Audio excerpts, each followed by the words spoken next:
Because Sumerians believe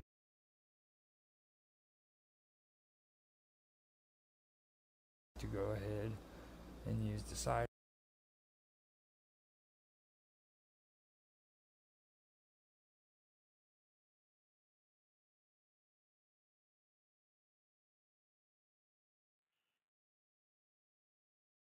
I'll let this run through,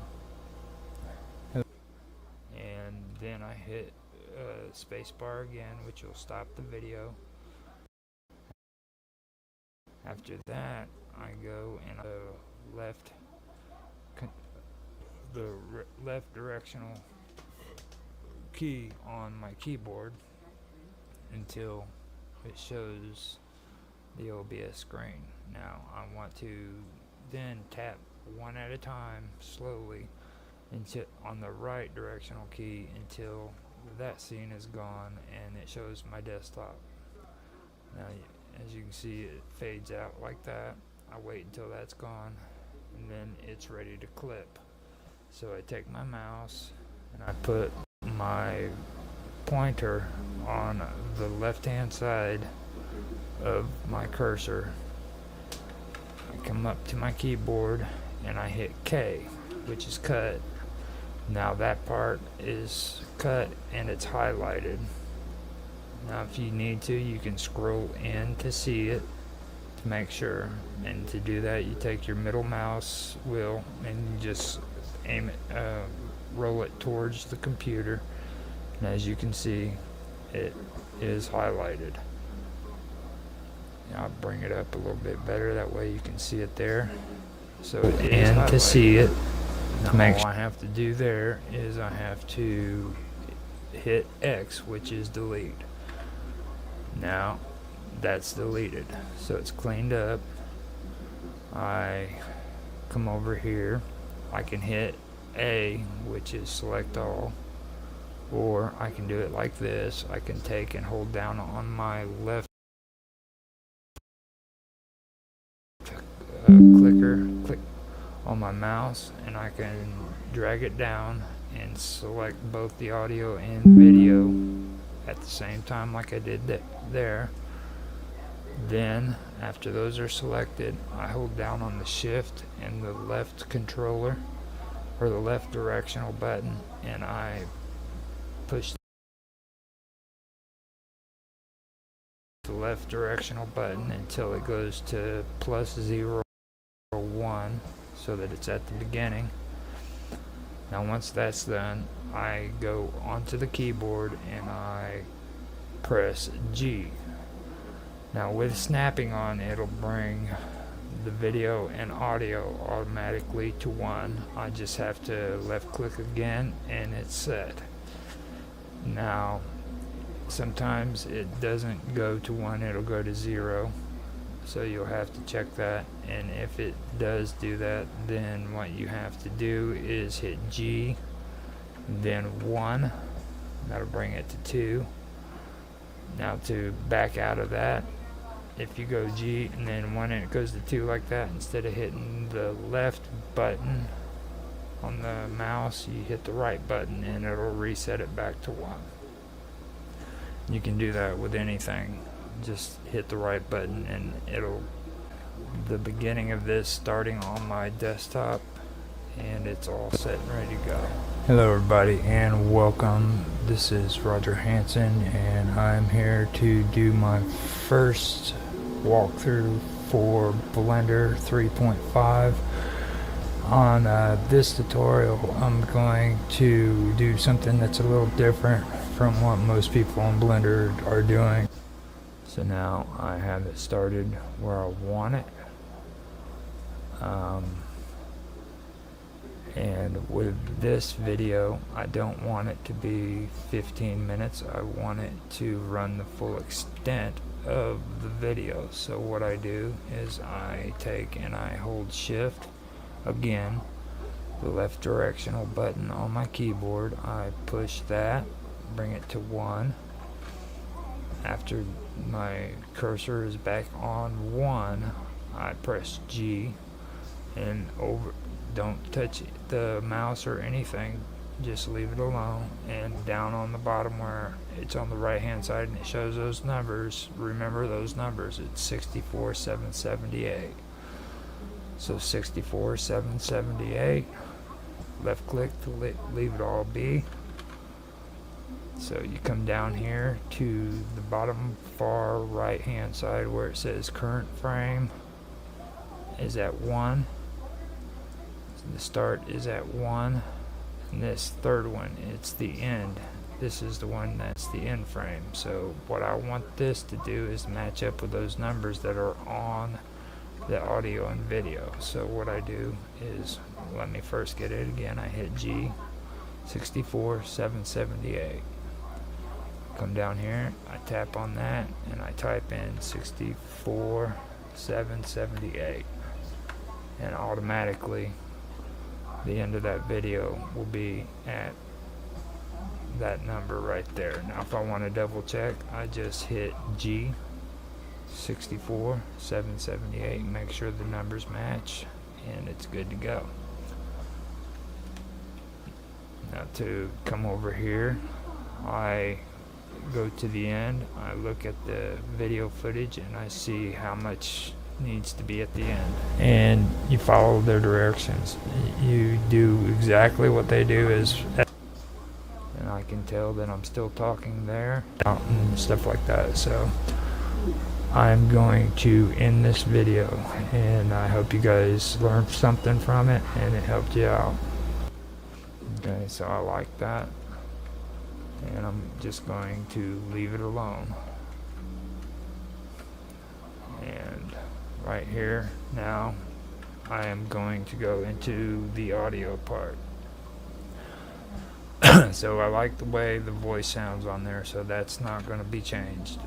But what I'm going to do is I'm going to keep those selected. I'm going to hit G and then Y. Now that's going to lift the audio and video up, and I'm going to bring it up 1 space like that. Make sure that all the numbers match. And from this point, what I am going to do is I am going to come back up here to the top of the sequencer, go to add, and instead of adding a movie, I'm going to go to sound, and I'm going to add a sound. Now over on the left hand side under volumes where systems is, I'm going to go to my documents section which says music. In the music section I have a folder set up. It's my folder system, and it's named background audio. I come in here and I choose which background audio that I want to use. I'm going to use background audio 5, which is FLAC, and I'll explain that to you later on too, but I'll use that to put in there in its place. So now I have background audio to go with my voice in the video. Hello everybody. Now that's a little loud, so I'm going to have to adjust the volume, and this is how you adjust the volume. You make sure that that audio is selected, and over here on the right hand side on the top part, make sure that the tab is on strip, the top one. On the left hand side you have strip, tool, modifiers, proxies. Make sure that that's selected, and just to the right of that, still in that boxed area where it says sound, you go to that area and you'll notice that volume and is there, pan is there, mono, display waveform. And you can use display waveform, and if you use that, it will show you the sound for that. Now you can also use that on your voice thread. That way you can kind of get an idea of the voice and the difference in it. And welcome this. You can't barely hear your own voice, so what I'm going to do is I'm going to take and click on the background audio stream here. I'm going to come up here to volume, and I am going to click on it and type in on my numeric pad 0.5 and then see what it sounds like. That'll lower it down to 0.5 instead of 1. This is Roger Hanson, and I'm here to do my first. It's still kind of loud, so I come back up here, click on volume, and I put 0.2 into the volume, and I see how it sounds there. Walkthrough for Blender 3.5. On this tutorial, I'm going to do something that's a little different from what most people on Blender are doing when it comes to doing walkthroughs and tutorials. Back in the day when Blender was older, you've seen a lot of videos. Okay, so it's not as bad, but it's still kind of loud. So I am going to select 0.15.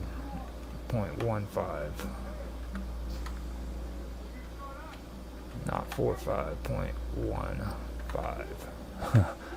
And we will see what that sounds like, which pertain to the video editing side of Blender, but here lately you don't see that very much. So I have a subtle background. That's good, but if you notice, that's only a clip, and I want this background audio to spread out all the way over to here. Now with video, I could easily just click on the end right there, hit grab and X, and then stretch it out, and then come up here and use an effect strip for speed control, and everything would be taken care of. But that doesn't work with audio. So what I do here is I just come here, I click on my background audio, I go down, I hit shift and press D. Then after I press D, I hit enter, and it automatically puts it beside it, and the next duplicated audio is selected and highlighted. So I keep my finger on the shift, and I press D again, hit enter, shift D, enter, shift D, enter, shift D, enter, shift D, and just keep doing it until the end of the video. Now I can go ahead and I can come right here. I can go ahead and hit shift, and then I can hit my directional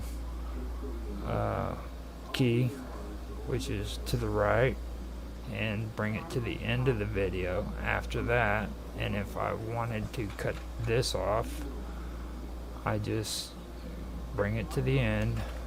I go one tab over so that it's off of the video, and then I hit K, and K will cut there. Make sure my mouse is on the right hand side so that the right hand side is still selected, and when I do that, I just hit X and delete that. Okay, so now I have my background audio, and it's at the volume that I want it, and it's duplicated. Hello everybody, and I come here and I want to hear how the transition sounds. We're here, and let me make sure. If you come all the way to the end, you'll see right here where the plus sign is. Right here it says add workspace. Add a new workspace by duplicating the current one or appending from the user configuration. Don't worry about all that. Just click on that plus. Here it'll come down. It'll do a drop down option. Go to video editing, and then instead of coming to render, go down to video editing, click on it, and that will create a video editing tab for you.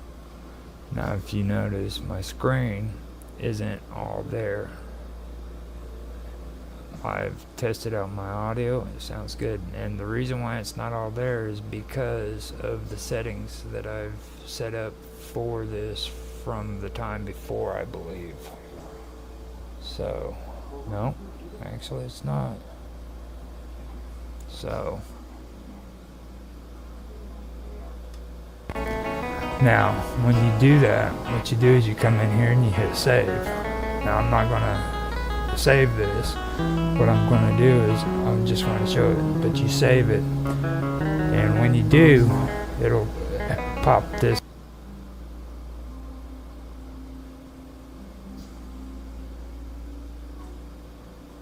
Huh. Yeah. So, I just realized something that has happened there, and I don't know exactly what that was caused from, to be honest with you. It could have been from my OBS, but I don't quite see that. My resolution, maybe. So I come up here.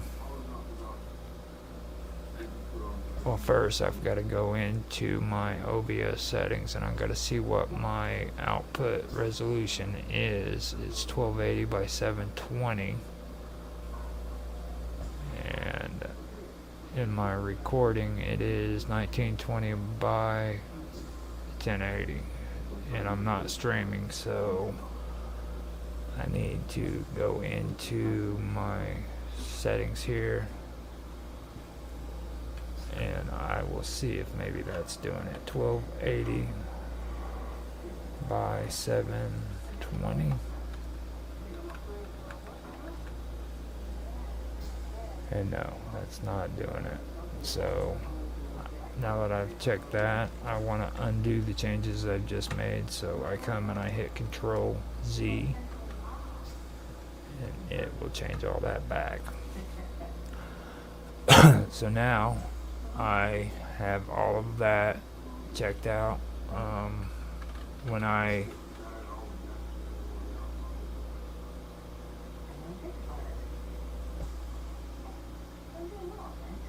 come in here, I was wanting to do something with the video, and I completely forgot what that was. But I have my audio set up, and that's what I wanted to show you guys. Hello everybody, and welcome. This is Roger Hanson, and I'm here to do my first walkthrough for Blender 3.5 on this. Now I know that the background's matching up with my voice. It's not drowning it out, and on the video I was wanting to go over something that I wanted to do, but I have no clue what it was. Maybe I will cover that later on. I believe I'm only at 22 minutes. So I have all that set up now up here in my on the right top hand corner. I went over before the resolution. It's at 1920 pixels by 1080 pixels at 100%. That's where you adjust your resolution. The frame rate is 30 frames per second, and down here is the output. Now this is where the file will go, and over here on the right hand side where it says videos, I'm going to take it to edited, and I will put it in working with audio and video. Now at the moment I have a video in there that is this one, so I'm not going to put it in there. I'm just going to leave it out here.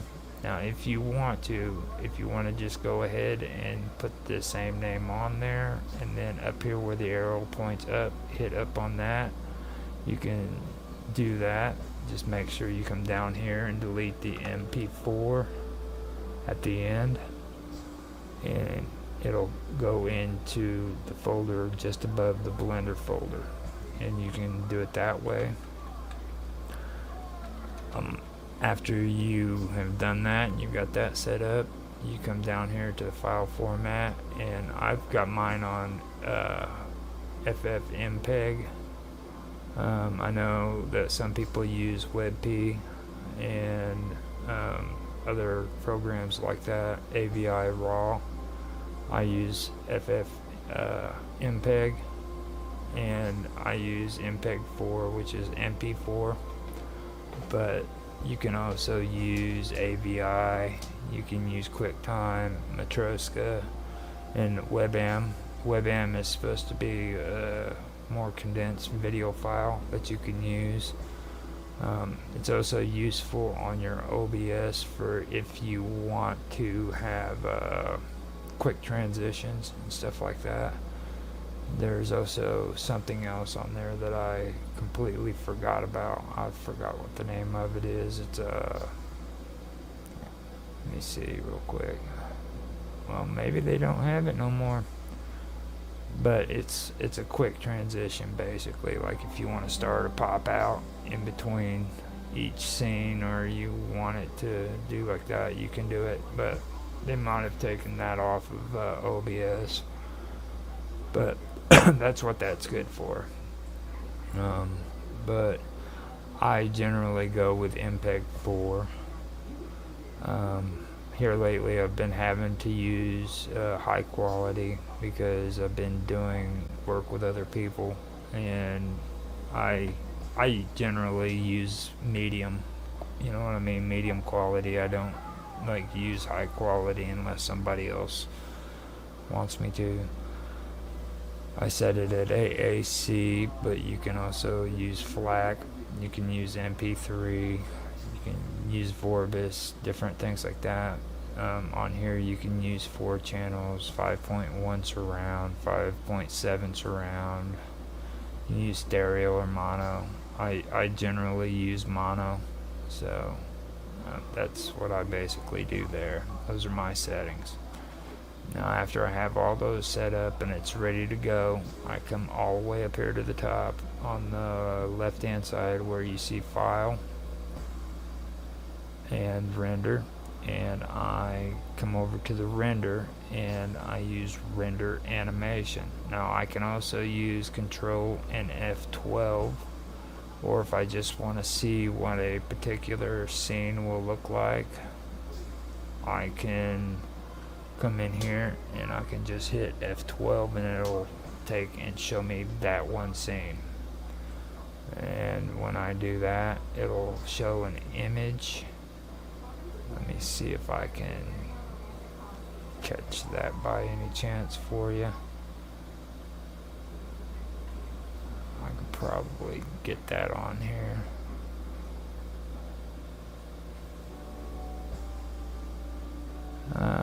Yeah, here we go.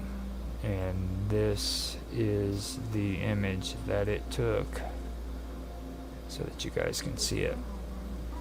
That will show if you just hit F12. Now I can also drop this down and let you see it again. So what I do is I come in here and I hit F12.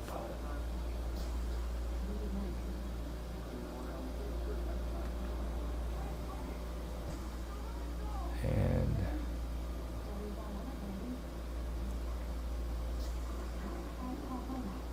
it should pop up.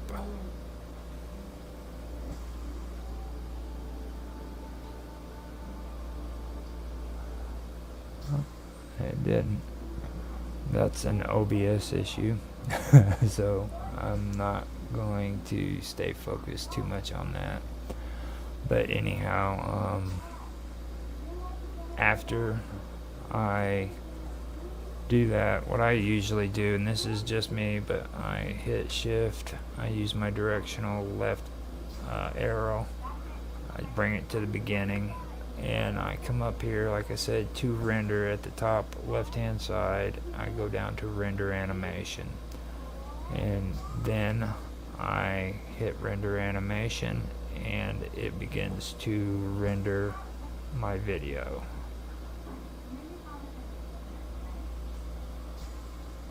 And I will try to get it set up. There we go. It actually did it. So this is what it does. And it'll render all that out. It could take some time to do. I am actually going to use that render for the first video. So you're not going to see what was the raw video until the fourth video of this this series. I'm planning on maybe doing 12 videos altogether. Like I said, the only reason why I'm doing this is because I wanted to make a video that would help out some of my friends who are having issues with making their own videos. Maybe it'll help them. I'm not trying to like become some, you know, guru of Blender, because I'm not. I'm still learning myself, but I do know quite a bit about the video editing. That's what I use the most on here, and I figured I would give it a try and make some videos of it, especially since the new upgrades they did to Blender. You don't see very many video tutorials concerning the video editing part of Blender, so I figured this is where I could contribute. So I made it to 30 minutes. I am going to drop this off of my editing off of my OBS, and I'm going to end the video now. I hope you guys enjoyed and learned something. Hello everybody, and welcome back to another stream of ancient history that I'm doing here on Live with Roger Hanson. Today I have Karma back with me, and we were going over Phoenician ancient history last week. There were a couple of interesting things that we came across that I'd like to review before we go on any further. If you don't mind, Karma, would you mind doing that with me? No, I don't mind. I'm going to put my headphones in so that way I can have a better sound. And well, last week when we were talking about the Canaanites, and we came across the deity Mot, that really struck my attention. So I went back and I looked over some of the Egyptian stuff I had, and sure enough, Mot is in there, but it's spelled M-A-A-T, which could be Mot. No, on the Canaanite version, how did they spell? Do you remember how they spelled Mot? I think it was MOT. And let me just let me just double check. I gotta find it because I have my, infinite amount of Windows 50 at this point. 50 at this point because I'm so worried. Yeah, but let me just see the history. No, that's the wrong one. That's the Planned Parenthood thing. No, not at all. Right, that was from when we were talking about no, that. it's fine. It's somewhere here. Hold on, I'll tell you in a second. I'm pretty sure it's MOT, but I don't want to tell you that it's MOT, so I'm gonna look for it, and then we can go back with it. Now, Mot or Ma'at, it's referred to, or Ma'at or Ma'at comprise the ancient Egyptians' concepts of truth, balance, order, harmony, law, morality, and justice. Ma'at was also the goddess who personified these concepts and regulated the stars, seasons, and the actions of mortals and the deities who had brought order from chaos at the moment of creation. Her ideology opposite was Isfat, meaning injustice, chaos, violence, or to do evil. So that's where that comes from. And so wait, and that was the MAAT one? Yeah, Ma'at. See, that's crazy because I did find that it was for the Canaanites MOT. That's what I thought, but I was just double checking before I spoke incorrectly. But so the Ma'at is like, it sounds like the complete opposite of what you described. Yeah. Do you still have the description of them? Right here, it says blah blah blah blah. Canaanite god of death, and so. Okay, the Canaanite god of death and the underworld. He was known to the people as Ugarit, and in Phoenicia, where Canaanite religion was widespread. The main source of information about Ma'at in Canaanite mythology comes from the text discovered at Ugarit, and so. But he is also mentioned in the surviving fragments of Phileo-Bibulus, Greek translation of the writings of the Phoenician and Santrunatian.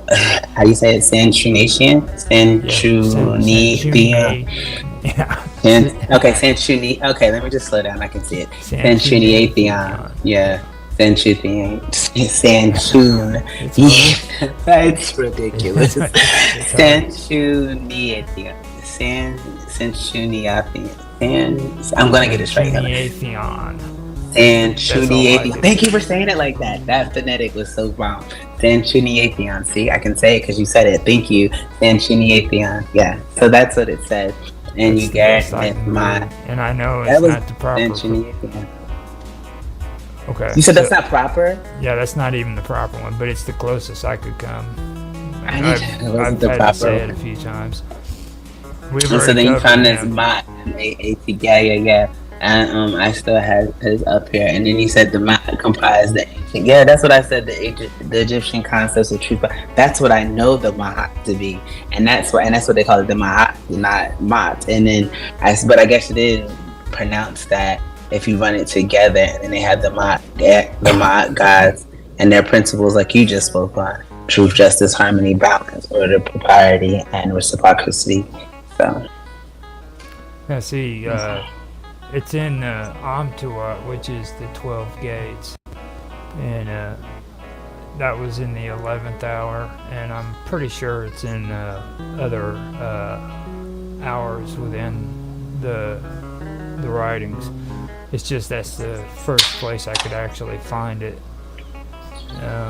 But the 11th hour is the majesty of this great God takes up his position in this circle, and he sends forth words to the gods who are therein. Second Tuatai, Tuatua. Okay. And it second Tuatai, is the name of the gate of the city through which the great God passes. Re'in Corinth Epcot is the name of this city, the secret circle of the Tuat in which this great God passes on his way and comes forth at the eastern mountain of the sky, the eater of the eternity. The form there is the presence of the serpent Petra. And see right here, me and Rocket found out that that was a different interpretation in the 12 gates, or the 12 hours. The Book of Amtuak calls it Petra, which was something that we caught before. That was a it was a misinterpretation, because later on they changed the name. I believe Budge did the interpretation of it, and if I remember you saying this. Yeah, because I looked it up and it was these stones. Yeah. Now it says, which dwell in this city, and they place themselves in the train of Ra when the birth of Keper upon earth is about to take place. Then right here is where it says it. Whosoever shall make an image according to the figures which are depicted on the east of the palace of Ament in the hidden of the Tuat, and whosoever know them shall be in the position that divide his offering, and is a spirit who is suitably equipped both in heaven and upon the earth regularly and unceasingly. Sebet Neb Ua Kesef Sabu Im Pert is the name of the hour of the night which guide this great God in this circle. So that is but listen, did you see where, I guess I can see where they parallel at? Because I just read it. Come back, lady with the wings. With her judging the souls, there it is. The goddess who judged the heart of the dead. And so doesn't that kind of technically go together? Yeah, it could, because Canaanite god of death in the underworld. Now you also with the Canaanites and the Egyptians. I mean, the Canaanites and the Egyptians had a real strange relationship too. You know, like the Egyptians used to hire the Canaanites as mercenaries and stuff like that. So they really did have a strange relationship, and they were kind of like what the Hittites were, but the Hittites had a lot, like a family-like bond with one another with the Egyptians. Like they would, their kings would freaking correspond to each other, and they'd call up each other brother and stuff. You know what I mean? And they were freaking nice to one another. Yeah. You know what I mean? But yeah, history doesn't depict the same storyline often. Yeah, and the Canaanites were subjects, basically. The Canaanites were always rebelling against Egypt, and then they were always being captured, so they were either against them or paying tribute to Egypt, so they basically had to be nice. And in the process, like, a lot of their ideas got mixed in together. It's like even in the Jewish Torah and the Christian Bible, you know, well, especially the Christians. I mean, look where Mary went to have Jesus. You know what I'm saying? Mm-hmm. She went to Egypt. Okay, so now I have a question. The mercenary, you said that the Egyptians would hire the Canaanites as mercenaries, or was it the other way around? It was they would hire them as mercenaries because they were always having, well, let me see, the Hittites. Who would hire whom, though? That's what I'm more so. The Egyptians would hire the Emmett Hitman. Yeah, Canaanites. Hitman. Yeah, because that's what I'm.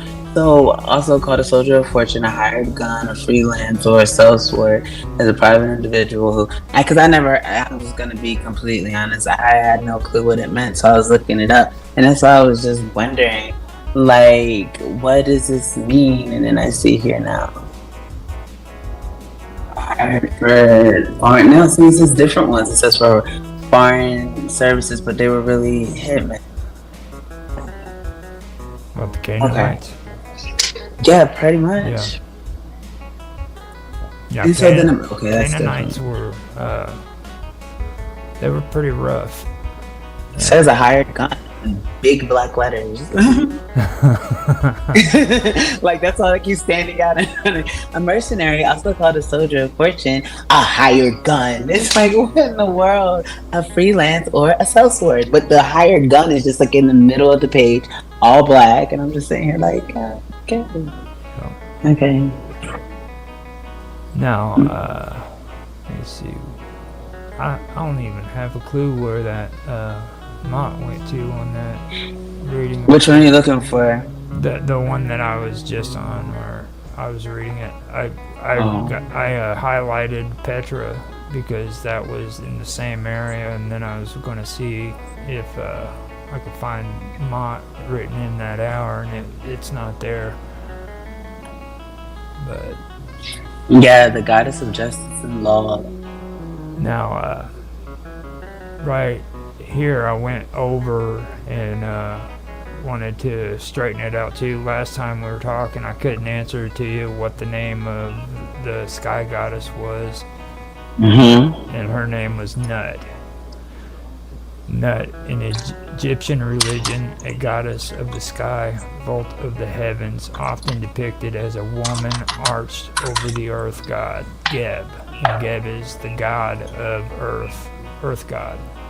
So I was mentioning that before you got on here, where like and that's important too because like the Sumerians are probably the only ones that did that. Like it was always the sky god and the earth goddess. Even the Greeks had an earth goddess. Mm-hmm. I'm But reading it now. But yeah, I know. I'm Egypt reading had a it. sky goddess and an earth god. You know what I mean? And Nut was the earth god or sky goddess, and Geb was the earth god. So I wanted to point that out. But it says to here that Earth God was Geb, yeah, Yeah, and and depicted see, as a woman arched she over the earth. Yep. she was his sister, the second generation in the Enid group of 9 gods of Heliopolis, which that is Memphis. That's the ancient name for Memphis. In Egyptian art, Geb as a in Egyptian art, Geb as a portrayal of the earth was often depicted laying by the feet of Shu, the air god, and Shu was the one that separated Geb from Nut. In Nut, the goddess of the sky arched above them. Geb was usually portrayed as a man without any distinguishing characteristics, but at times he was represented with his head surmounted by a goose. The hieroglyph of his name. He was the third divine ruler among the gods. The human pharaohs claimed to be descended from him, and the royal throne was referred to as the throne of Geb. And you said that was his sister. That Yeah. Nut was his sister. Okie dokie. Nut- And Nut in was his Memphis sister. though. Nut was his sister, and then eventually he married her. And that's why they separated him with the frickin' the sky was because they were procreating too much, and the gods felt that they needed to be separated. Out of their procreation, this is where Memphis comes from. Because it says Memphis, but it says Memphis. Okay, Ptah was an Egyptian god of creation and craftsmanship. Didn't we talk about him as well? Yeah, Ptah, Ptah. Now, Memphis was named. Ptah is actually in the writings too. Yeah, I see him here, and it says an Egyptian god of creation and craftsman, and then it says he's becoming the creator, and then Memphis became the creator of the universe. So I guess Memphis was the naiad nymph of the main well of fountain of the Egyptian city of Memphis. She's the daughter of the river Nile and the wife of King Epaphus. Epaphus. Apophis, okay. Apophis is the god of the underworld. He's and a lot of people that when they picture him, they depict him as being evil, but he really wasn't evil at all. I mean, like just because he was, god of the underworld, everybody thought that, but that's not. It's the same with Baphomet, but go ahead. But they didn't portray him like that back when he was first. See, when I look up why doesn't he show me? Maybe I spelled it wrong. Epaphos. Oh, I forgot the H. Okay. No. I was wondering why I didn't see him. I do believe Apophis was. There he is. Apophis may have been jealous of Horus, but I'm not quite sure about all that. In Greek mythology, Apophis, also called Apius or Montanius, was the son of the Greek god Zeus and the kingdom of Egypt. He transferred her hatred to the sun and ordered him hidden away by the curate so the Lord could not find him.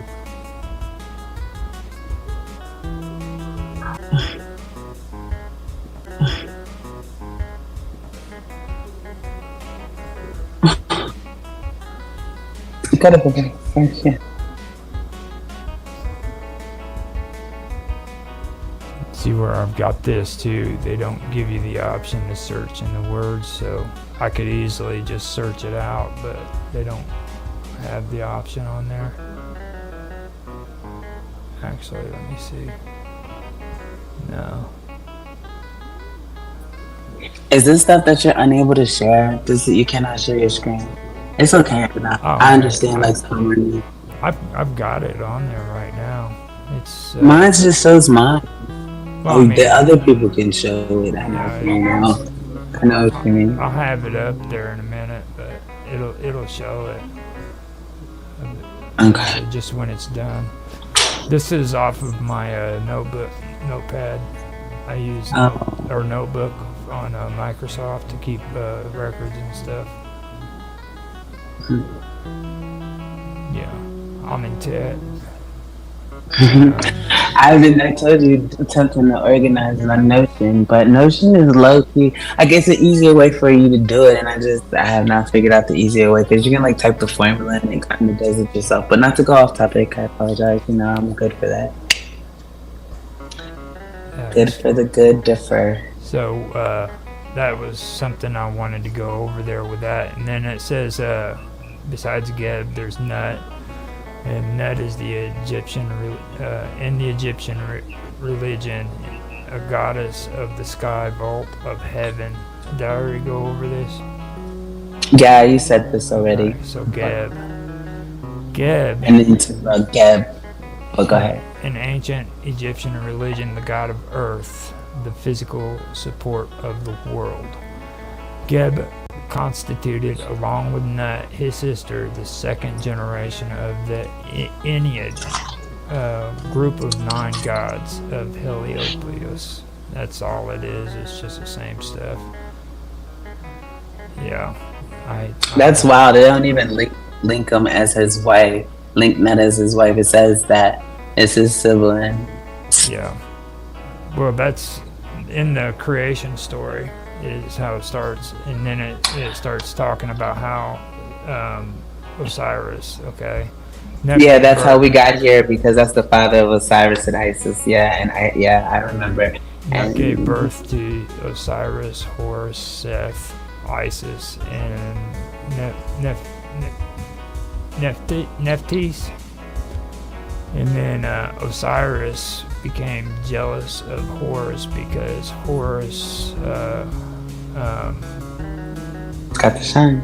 was able to hook up with Isis, his sister. I know, that's some wild stuff. They But started- look, so did you hear a story about Isis really being Jesus's mom?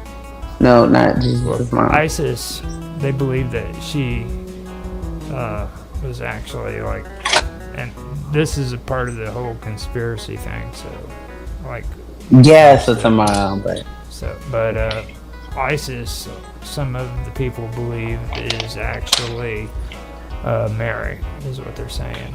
yeah. And then she got a job because she wasn't a royal, but she like not faked her way, but like she got a job. No, that's wrong. That's somebody else. I guess Moses. Never mind. I'm getting my stories mixed up. Continue. But the gods, with the exception of Horus, was commonly referred to as the children of Nut. And the reason why they don't say that Horus is the children of Nut probably is because he was like a major player in the pantheon, you know what I mean? He's the one that took top stage in the beginning. Like, you know the story about Horus, right?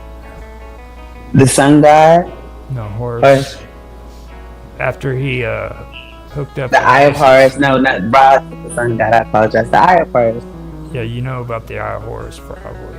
No. Yeah. Okay. Now, when he got with Isis, Osiris became jealous and plotted his death. So he ended up killing Horus. And what happened is Isis took his body after Horus or Osiris had cut it up into little pieces and separated it and hid it away in different parts of Egypt. And according to the story, she took and had his penis, and she was on a ship, and she freaking dropped it into the water, and a fish ate it. You know, I know, because like, and then Tiana, it's like a Tiana, Isis, it's kind of like the same trail, no? Not yet?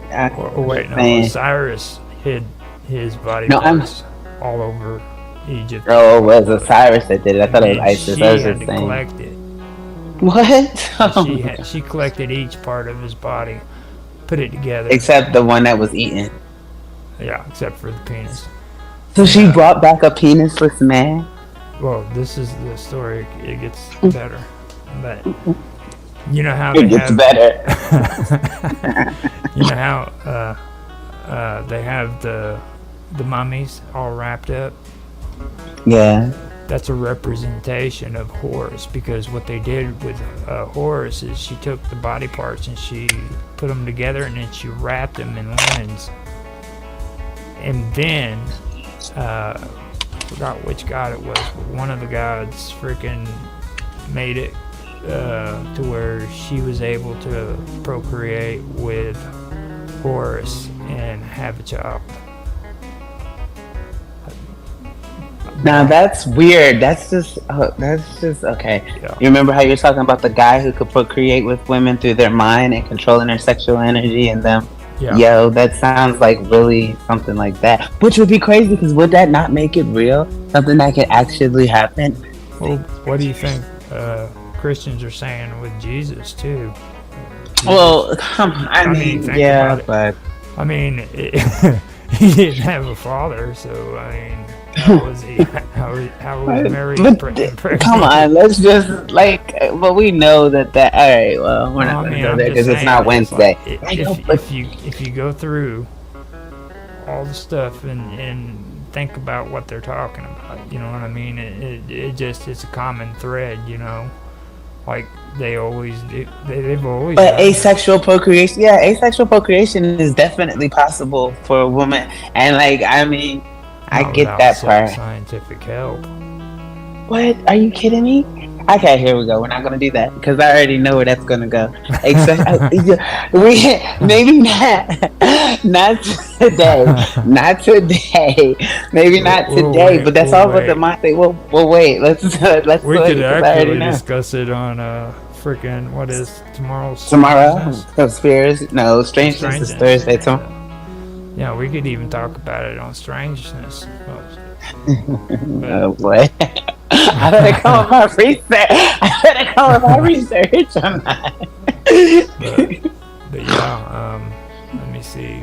But that's kind of the stuff that I wanted to go over with that because I know we were talking about it and I was having some really bad brain farts when it comes to that. And that's what I call being forgetful and not remembering. But I wanted to go back over that and kind of go over it. And the Ma'at thing is what really stuck out to me because when you said Ma'at, I knew I'd heard it somewhere. Being a Canaanite, yeah. You know, and I do think that that's interesting too because Ma'at, like you said, was the one who judged the dead whenever they. And the yeah, MAAT guidance is both of them. Both of them deal with the dead. Like both MOT Canaanite deals with the dead, and then MAAT Egyptian. He judges the dead. Even though they have all that pretty stuff and the 42 laws of mind and stuff like that. Yeah, but you just go a little further, and yep. And it makes perfect sense to me because, like I said, the Canaanites and they kind of like had a interesting relationship when it came to the Egyptians. They weren't always. If you could find a picture of mine and her. Now on the part that you was talking about too, one thing that did they tell you why or how it was that Baal wasn't a son of what was it of El? No, I know we talked about El. Hold on, no, I have notes then, but no, I don't remember being able to read this. I feel like you told me this, but I don't have it. No, you're the one that told me. I said that, about right here. Yeah, I said that he was the son, or El was the father of all of them, and then you said that Baal. It's not. Yeah, Baal. Hold on. What is this page? That's your page. I don't know. No, I know, but it shouldn't be here. Oh no, I know what it is. What does it say? It's nothing to do. Not this one. Yeah, it's the wrong thing. It's your top secret stuff. No, it's super secret, super top secret. My top secret stuff. I don't even let nobody know. I don't even. I'm not. It's so secret. I don't even know. No, it's like these, and that's the Kabbalah. Come on, let's go. Where are you guys at? Because that was after the Kabbalah. Because we talked about the Kabbalah after we talked about Kabbalah, no. right? Yeah. Yeah, because we did the Kabbalah on Thursday. Right. Talking about was Parsons Strange? Are we doing him again? Jack Parsons. This weekend? I don't know. It'd be interesting. We could go back over that and everything, but where's Pika's? Where's Dave at? Have you talked to him? Is he all right? Everything's good? He last thing I heard, he was with his kids and stuff. So. Oh, he's still with the babies. Okay. Yeah. Let me see. I have every. This is me stalling while I'm looking at. Now I have Mazzini. This is personal. The PDF that Mr. Robot told me about, it was called the Book of Gates. Now that one is the one that has the different name other than Petra on it. And it was like I was telling him, that was probably a rewrite from like a correction, you know what I mean, that they made for him. and instead of them calling them Petra, they called it by the actual interpretation years after what's his name did his interpretation of it. Budge.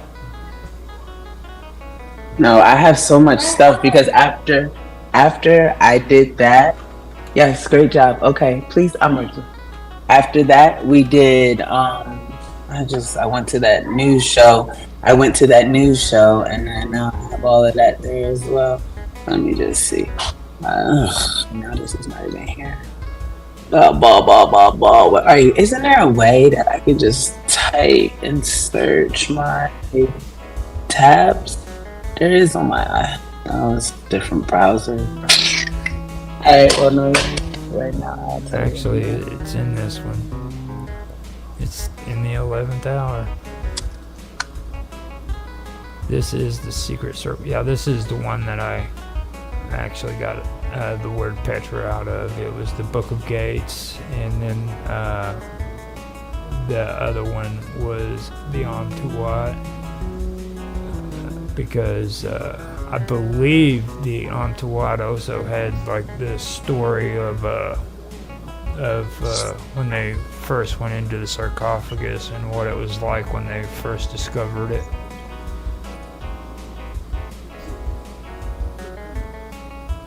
And I felt like I was attempting to download the Book of Gates. Let me see if I did it. I don't think so because there's probably like church in it. And I was looking for a PDF. Book of Gates. Yeah, I don't have it. Dead House, and then it went somewhere completely wrong, and that's what it is. Not wrong. It just led me down a different rabbit hole than that.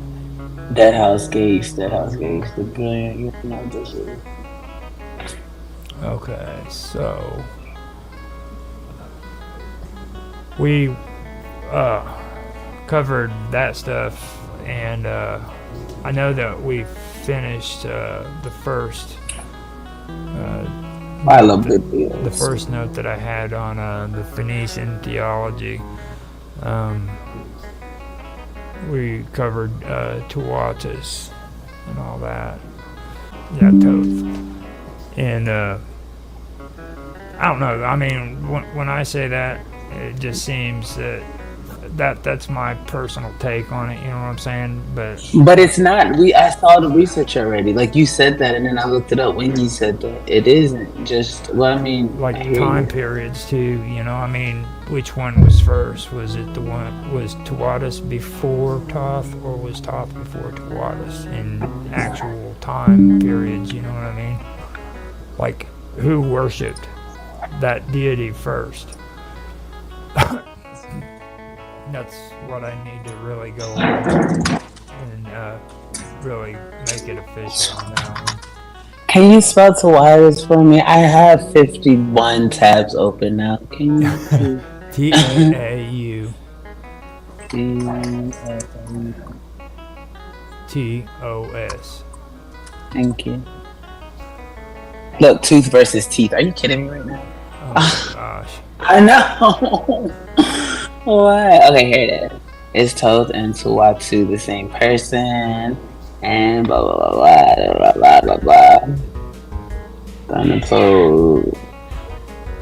Ptolemy, the Greeks borrowed Tuatu, who had written nature of the physical universe under the name Hermes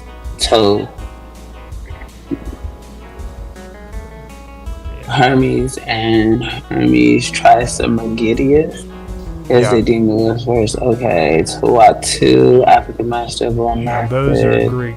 Those are Greek mixed with Egyptian. That's where I was telling you about, especially in the Third Kingdom.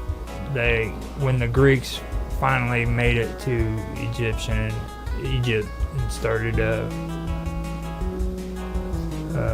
becoming a part of their society, basically, Greek gods started being blended in with the Egyptian gods, and that's where they come up with Hermes Trismegistus, or have a hard time saying it too. But Hermes Trismegistus, and you can also find it with alchemy too. Like there's a lot of people who believe in alchemy that practice it and they believe in it. And I think the Masons also have him in their writings. About alchemy. Yeah, no. But I'm just reading Toth and Tuatus. Toth or Tuatus might relate to Tophet or death of the Kabbalah. Phoenician history is the oldest non-coded record. Totus was called Toth by the Greeks and Dehehuti by the Egyptians. So Tuatus. Tahuti. No, it's a diva. But does the DJ make a T? There's a the Jehuti DJ. Excuse me. DJ Ehuti. Yeah, the D is silent. It's Jehuti. Jehuti. Okay, so Tuatus was called Toth by the Greeks and Jehuti by the Egyptians. Yeah. Is echoed in the god of Dionysius. So the mythology of. And the snake priest, and that's why we started talking about the what is it? The cockadus set.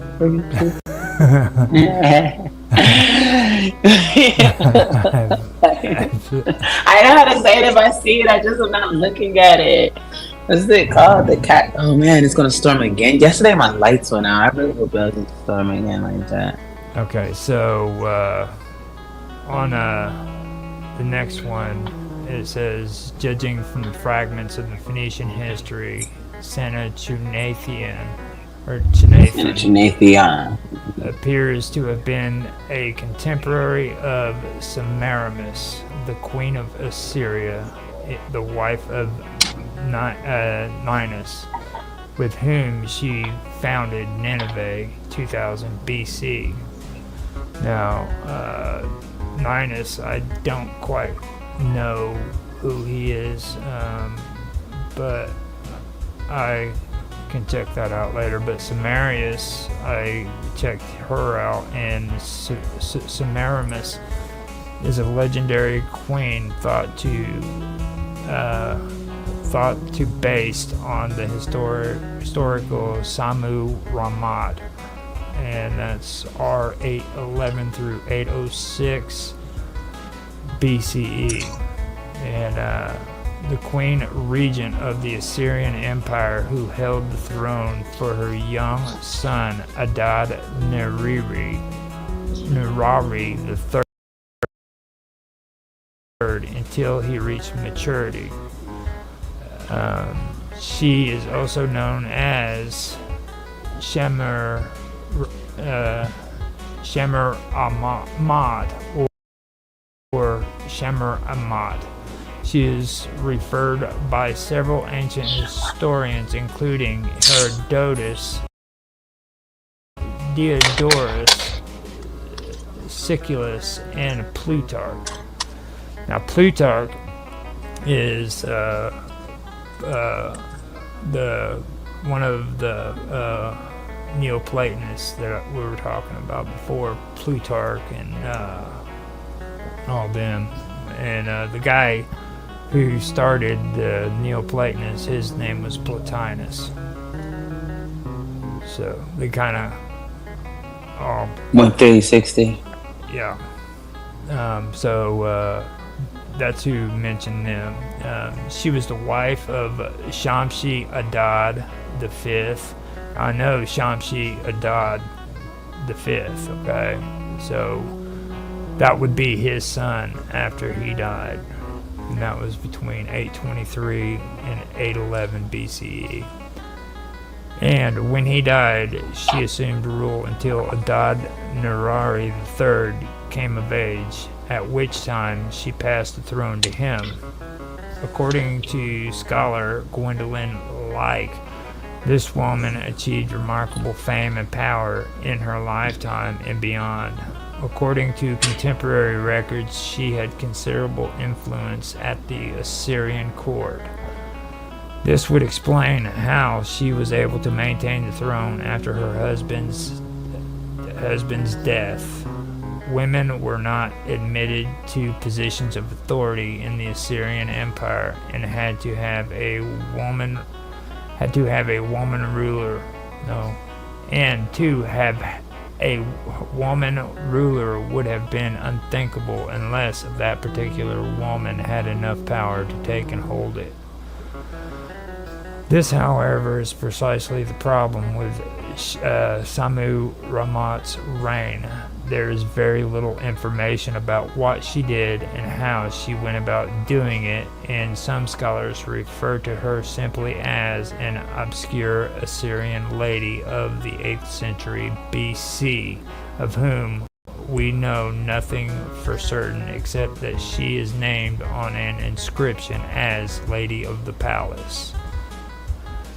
It would seem, however, that she was much more than that, and however little may be left to record her reign, there is enough to suggest that she was the equal of her predecessors and secured the kingdom after the death of her husband.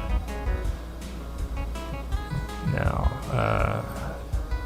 that is her ancestor. They also Does it talk about their coming together? Like how? What? No. What was? According to my notes, where Sanutinafion is concerned, it appears that he was a contemporary of this woman and the wife of Ninus.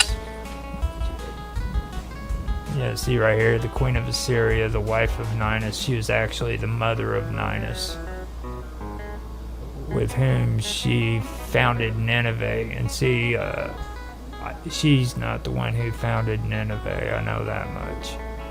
That's not her. Adad could have been the one who founded Nineveh, actually.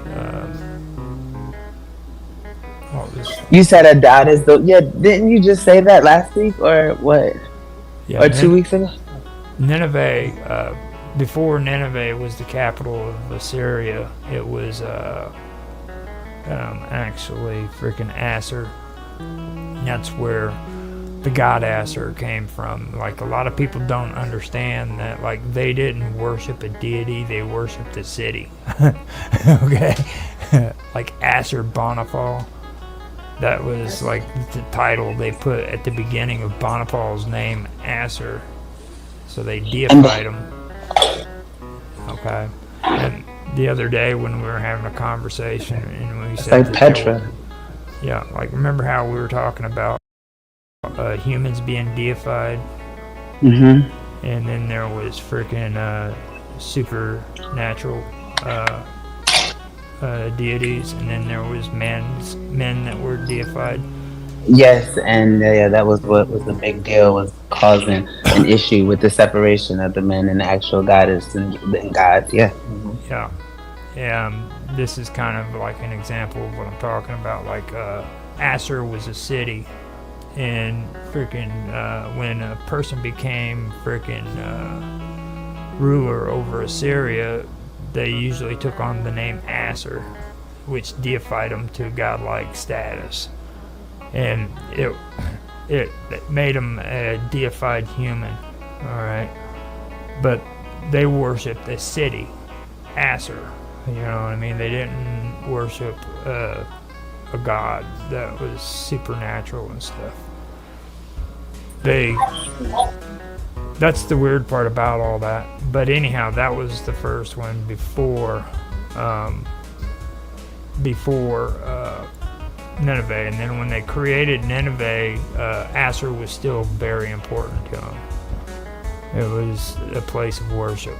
They always went there, and like that was the place where their god was. You know what I mean?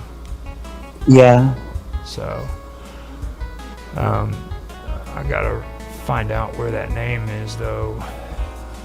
What was the other guy that you just said and you read about the woman? Hold on. Shamshi-Adad. Yeah, and then when I looked, can you spell Shemshira Dad? And because when I spelled it, it pulls up for me something Sham- completely different. S H It pulls up A M segment. SHAMSHI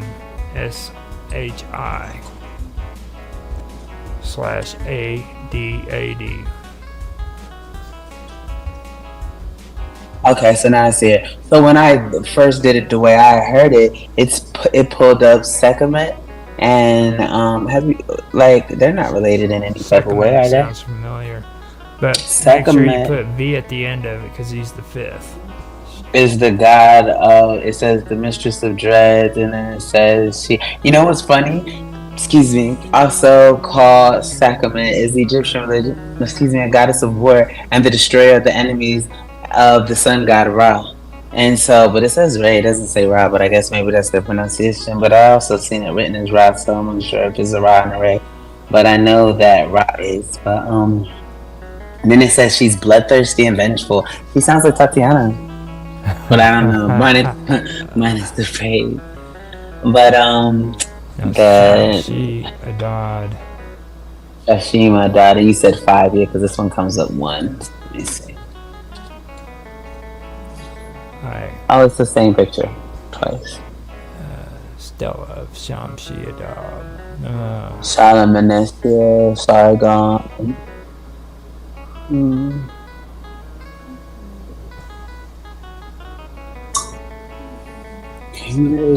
Okay, Shamshi-Adad the fifth, king of Assyria. Samu Ramad. That's who I was looking up. Samu Arad. I wasn't looking up Samu. Like I looked up her, and that's how I got on that other Egyptian goddess about where. And then you said a different name though. You said you know about this one, but you don't know what was the first name. It was 2 people, and I feel like it started with an M. And you're like, you got to look more into them. You talking about Shalmaneser? Maybe that's what it was. How do you spell it? SHALMANESER. And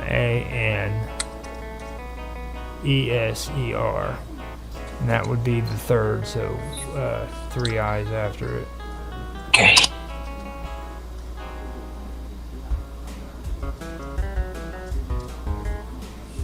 Cool.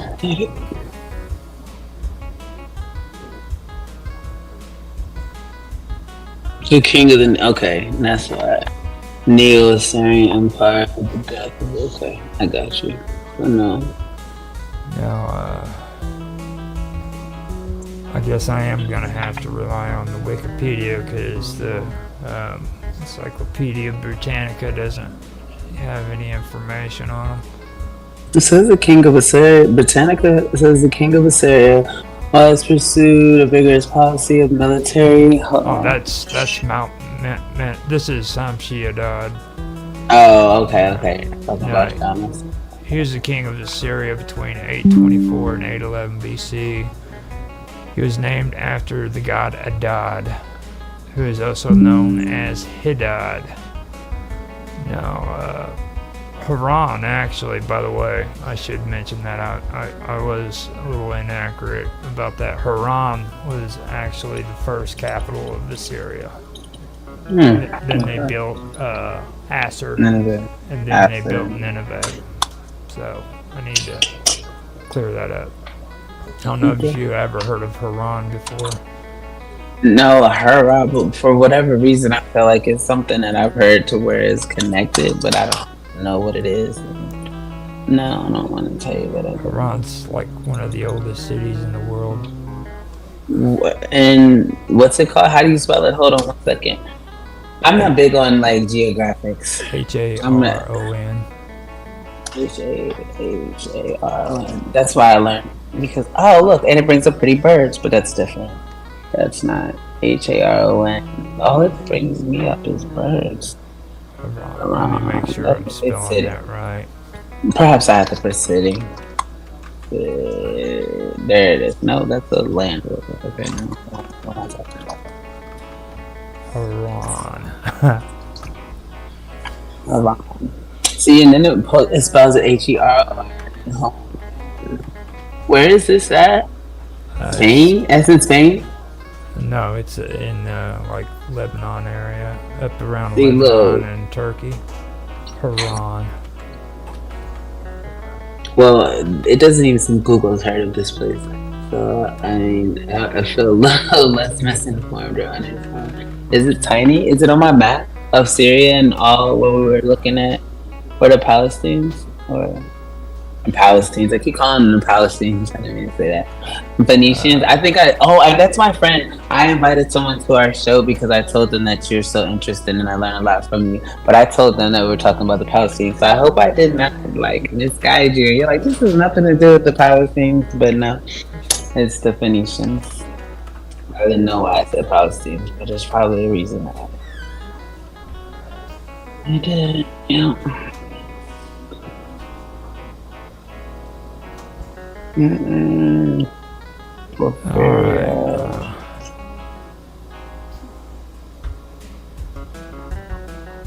I have HARON and I have HERON. For some reason, my freaking search engine keeps sending me to different locations. Trushpa is up where the Iraqis were. Haran is Harran. Okay, HA.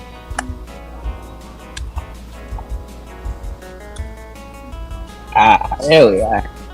And there we see. I don't see it on my map. Here, let me see how I can get. No, not that map. Oh, look, they have little. Okay, so their little hut thingies look like miniature pyramids on the low, right? And they have ziggurats. Is that what it is? It's got a big stairs in the center. Well, see, I don't see the inside. I see the outside. Oh, look at this. This is nice. Oh, that's neat. So I want to go inside. I know it doesn't look like there's stairs, but there's people. There's people in here in Ziggurat. She's like, so. These are really pretty. Oh wow! Look at this one. Is that all sand? Are you kidding me? You didn't do that with sand. They didn't do that with sand. Yep, every single one of them. Wild. This looks like a whole chapel. Look at this one. So look at this one. Here, look at this one. You can see it, right? Look at this one. Oh boy. Oh, this is so neat. Oh man, not that pig hanging like that. Is that a pig? What is this? It's like in the well, and they got a pig or a goat or something hanging. Oh, I want to see that. That is so neat. City set upon rocks. Now, Haran is a rural town and district of Urfa in southeastern Turkey. It is approximately 40 kilometers, 25 miles southeast of Urfa, and 20 kilometers, 12 miles from the Syrian border, crossing at Akakali. Haran was founded at some point between the 25th and the 20th century BC, possibly as a merchant colony by Sumerian traders from Ur. Over the course of its early history, Haran rapidly grew into a major Mesopotamian culture, commercial and religious center. It was made with the moon god Sin. Many prominent Mesopotamian rulers consulted with and renovated the moon temple Ekal Kal in Haran. Haran came under Assyrian rule under Adad Nirari I in 1305 to 1274 BC. That guy's dead. Yeah, and and became a provincial capital, often second of importance to the Assyrian capital of Assur itself. Now, see, was told that that was the first capital, and then it became a provincial capital after Assur was built, and then after Assur was built, that's when Nineveh later on became built, and it was replaced as a capital by Nineveh. Now, during the collapse of the Assyrian Empire, Haran briefly served as the final capital of the Neo-Assyrian Empire. The city continued to be prominent after the fall of Assyria and experienced varying degrees of foreign cultural influence during its time under the Neo-Babylonian 609 to 539 BC, Archimedes 539 to 330 BC, Macedonian 330 to 312 BC, and Seleucid 312 to 132 BC empires. During classic antiquity, Haran was often contested between the Roman and Parthian, later Sasanian empires. In 53 BC, Haran was the site of the Battle of Carrhae, one of the worst military defeats in Roman history. The Haranian moon cult of Sin proved to be enduring and lasted long into the Middle Ages, known to have existed as late as the 11th century AD. Haran was captured by Rashidun Caliphate in 640 and remained an important city in the Islamic period. It flourished as a center of science and learning, and was the site of both the first Islamic university, the Haran University, and the oldest mosque in Anatolia, the Haran Grand Mosque. Haran twice served as a capital city in the Middle Ages, first briefly under the Umayyad Caliphate between 744 to 750, and later under the Namirid Emirate between 990 and 1081. The city was conquered by the Mongol Empire in 1260, but was largely destroyed and left abandoned in 1271, although Haran was kept as a military outpost under some later regimes. It has, over the last 5 centuries, mainly been used as a temporary settlement by local nomadic societies. Haran retransitioned into a semi-permanent village settlement in the 1840s, but has only recently grown into a permanent town through advancement in local irrigation and agriculture.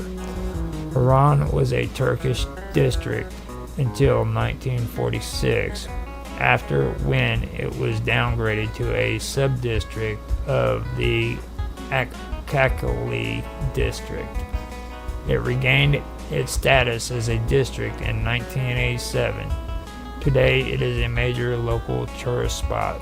The town is particularly famous for its unique beehive houses, which are reminiscent of buildings that were already present in Haran in ancient Mesopotamian times. And beehive houses are those houses with vents at the top of the ceiling, and you can go inside and you can take a napkin and hold it up, and if you hold it up high enough, it'll get sucked out of the roof. Beehive houses. Yeah. Okay, I'm gonna look at them. Oh, so wait, that's what I thought when I was telling you. That's that, and you were like, no, that's not the same, but a little bit. Yeah. But yeah, look with the little wheel. So that's what it's called. A conical dome house of Heron. That's what I saw when I first was like, Yep. oh, this is pretty.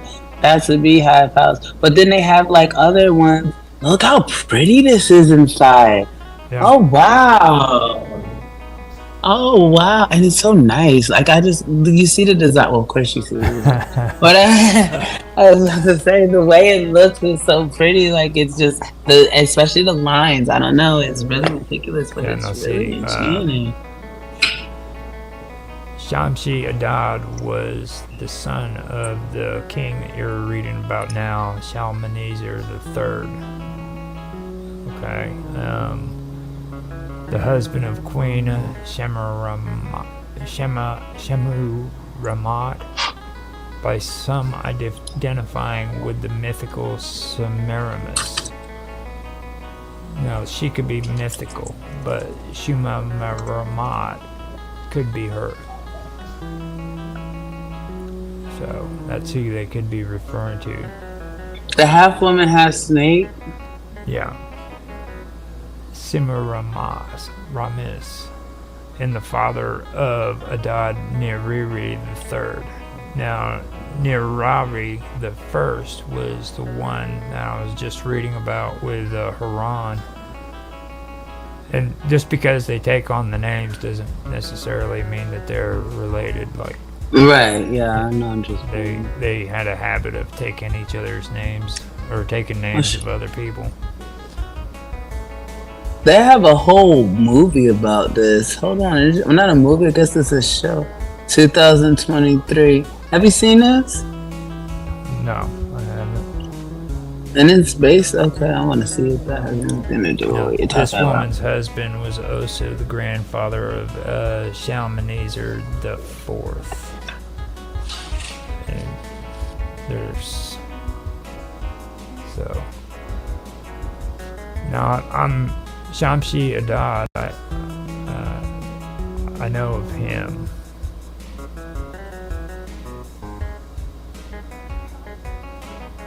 But like I said, Adad Nirari III, I didn't know anything about him, so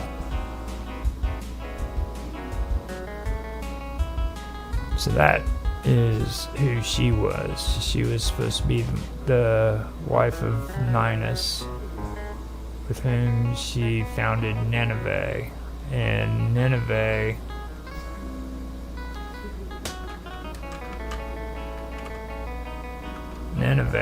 was, I'll go ahead and use it. Nineveh. You cannot stay in Wikipedia. It was the early city of Mosul.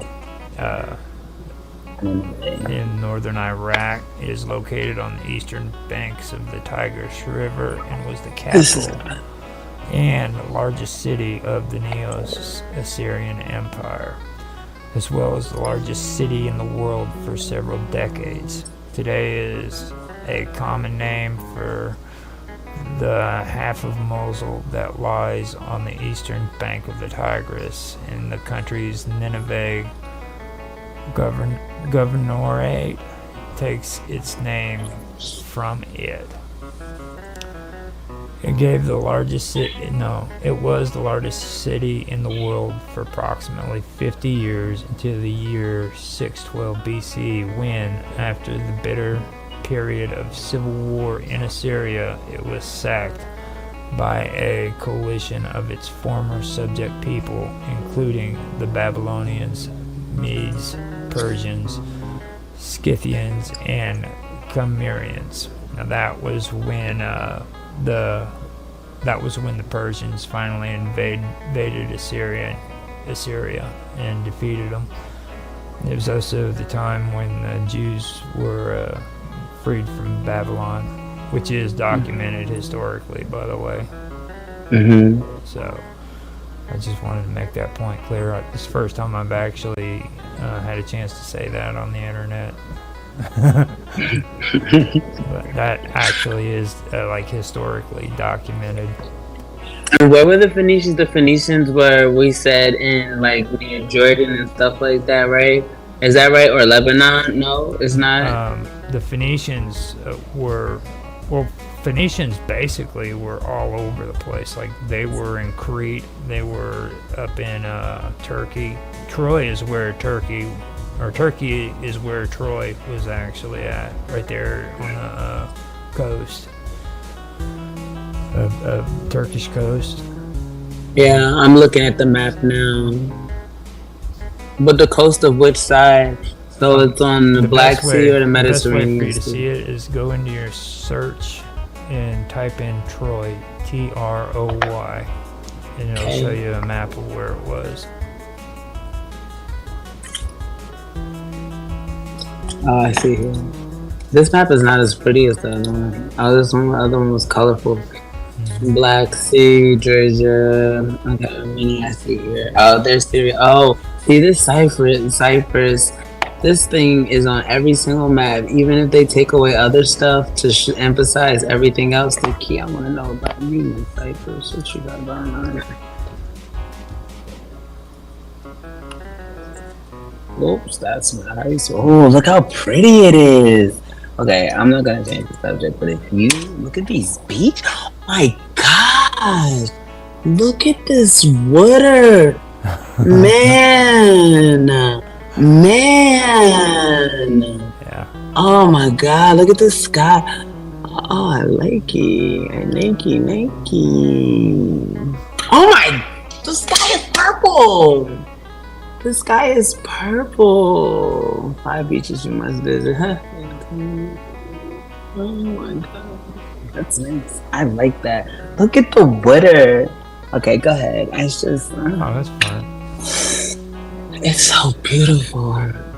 Israel. Okay. I want to know why. I gotta know about you. Ah, here you are. A map of your inside and not just your beaches. Mount Olympus. Now, see, Nimrod or Asher, depending on the religious version you want to follow, is the one who built Nineveh. Asher. And the context of Nineveh was as one of many centers within the religious development of Upper Mesopotamia. This area is defined as the plains which can support rain-fed agriculture. It exists as a narrow band from the Syrian coast to the Zagros Mountains. It is bordered by deserts to the south and mountains to the north. The cultural practices, technology, and economy in this region were shared, and they followed a similar trajectory out of the Neolithic. Now, the Neolithic. Go ahead. The Neolithic is basically like the caveman days. Caves in the Zagros Mountains, adjacent to the north side of the Nineveh Plains, were used as PPNA settlements. And PPNA is pre-pottery Neolithic A, and that denotes the first stage of the pre-pottery Neolithic in early Levantine and Anatolian Neolithic culture. It dates to c. 12,000 to c. 10,800 years ago. That is 10,000 to 8,800 BCE. Archaeological remains are located in the Levantine and Upper Mesopotamian region of the Fertile Crescent. The Sumerians were built. The mammoth, the woolly mammoth, were still alive up in the Russian area, right there in Seriously? Up in Siberia. They still ran free up there. What year did they die? Well, if you don't know, it doesn't matter. I didn't know. but this is like how old they're talking about. It's pretty good stuff. I'm looking at the early dryas, just the conditions on which how things were then. I'm saying this runs parallel at the same type of time. Sometimes conditions determine trajectories, so maybe like certain type of war, certain type of migrations, just considering all things possible as to the correlation in the different cultures.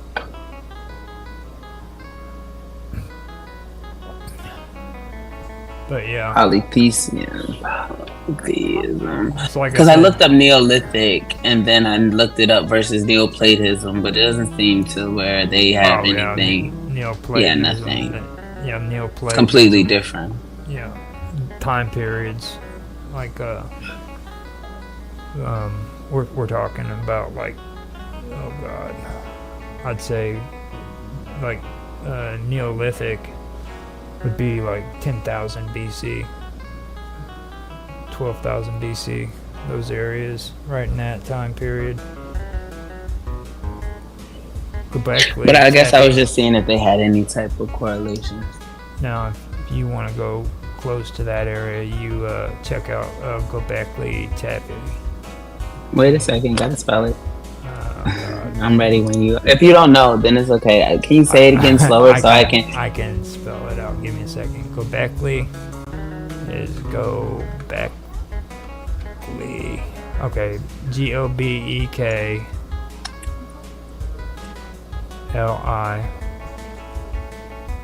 space Tepe. TE or GE? TE.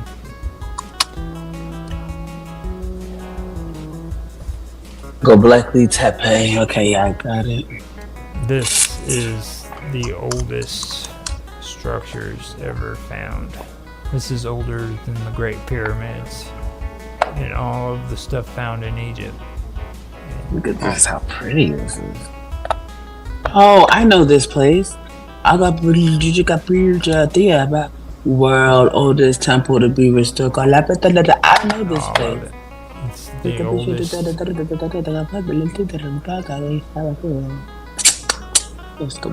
at this one.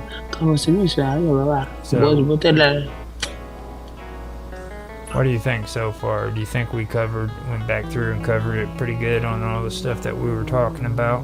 For the most part, you correlated it, but we're gonna have to bring it all together because we're still kind of some loose strings. Well, there was some stuff that we just like. I tried to answer one part of it, and I kind of got, I don't know, I was stuck basically. So I figured we'd go back over and kind of look at some of this stuff. We did good. You know. So I liked it. And what we're gonna talk about tomorrow? Tomorrow that's the good stuff. This is stuff you like to talk about, the strangeness and conspiracies the next day. So. Oh, I thought conspiracy was tomorrow. Oops. Well, you heard the correction. So tomorrow's the strangeness. You don't have a topic picked out yet, or I'll see it in the chat probably. I'm pretty sure we already got one. I'm not quite sure. I mean, the conversations led to some pretty good areas, so I'm pretty. And sure, aren't you doing? I'm sure we're like we've covered a lot of good stuff on there, so I think like it's opened up to. But Nikola Tesla is something that we're definitely going to have to be talking about. So yes, please. So. And listen, I have another question. You switched Thursday's show though, right? Aren't you guys doing your tech talk with Bashi? No, that's not Thursday. That's pre-recorded. Oh, okay, cool. So we still get to do. I'm going to stream it out as planned on Sunday, but that's going to be pre-recorded. Everybody's still able to get on there with the Jitsi if they want to, but it's going to be pre-recorded. I might come just to be able to ask questions if I can.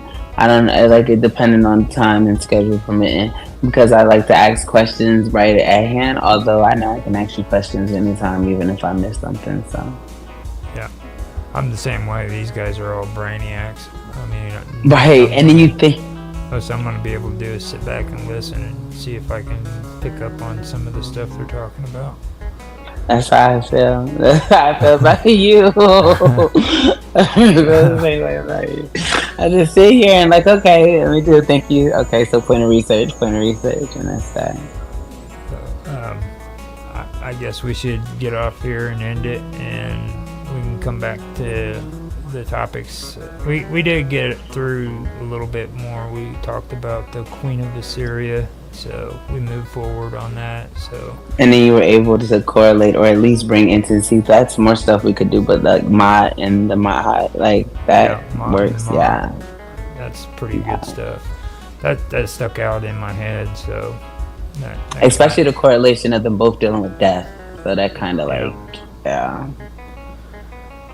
Well, I will talk to you tomorrow, and we will continue our strangeness topic tomorrow. So, thank you so much as usual. Have a good night. Be safe. Appreciate you guys being here.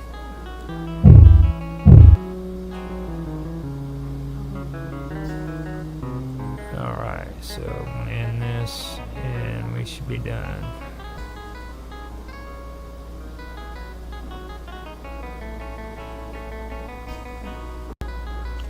Hello everybody, and welcome back to another of my streams. This is Roger Hanson, and this is Live with Roger Hanson. Today's topic is storytelling, and I'll start off where I finished last week. Today, I'd like to welcome Karma Love back. You say hi, Karma. Hi everyone, how are you? And welcome. Last week, I'd gone over my story with Lycia. The story itself, by the way, I'm naming it Clash, and it'll make sense later on when I have more of the story written, but it's called Clash. When'd you come up with your name? Well, this is a short story within it. It's about Lycia and King Zuthra, basically. I don't want to put my name on it. I just want to like make a name up, make it cool like that. Right. It's creative. I like it. Like I mean, like it could be based on true events to an extent. You know what I mean? Incorporate some truth within the fantasy illusion part, and that just makes it fun. That's what I feel like makes it fun. It's like a matador. Matador is that what half man, half horse. You know what I mean? Yeah. Those things are so dope to me. I don't know why, but they look super cool. And that's kind of like real life. In the story, we left off where Obtu was captured. He was the Draconian, and he was imprisoned within the lower levels of Zuthra's palace, and Zuthra was the Overking. All right, and the lower levels of the Divine Palace also had the Divine Throne Room that I described at the beginning, and in the one in the middle with the steam and stuff that comes up underneath. Yes, I remember. Where he's being held prisoner is a place where the moms and Zuthra can monitor over him and make sure, watch his every move, basically. Now,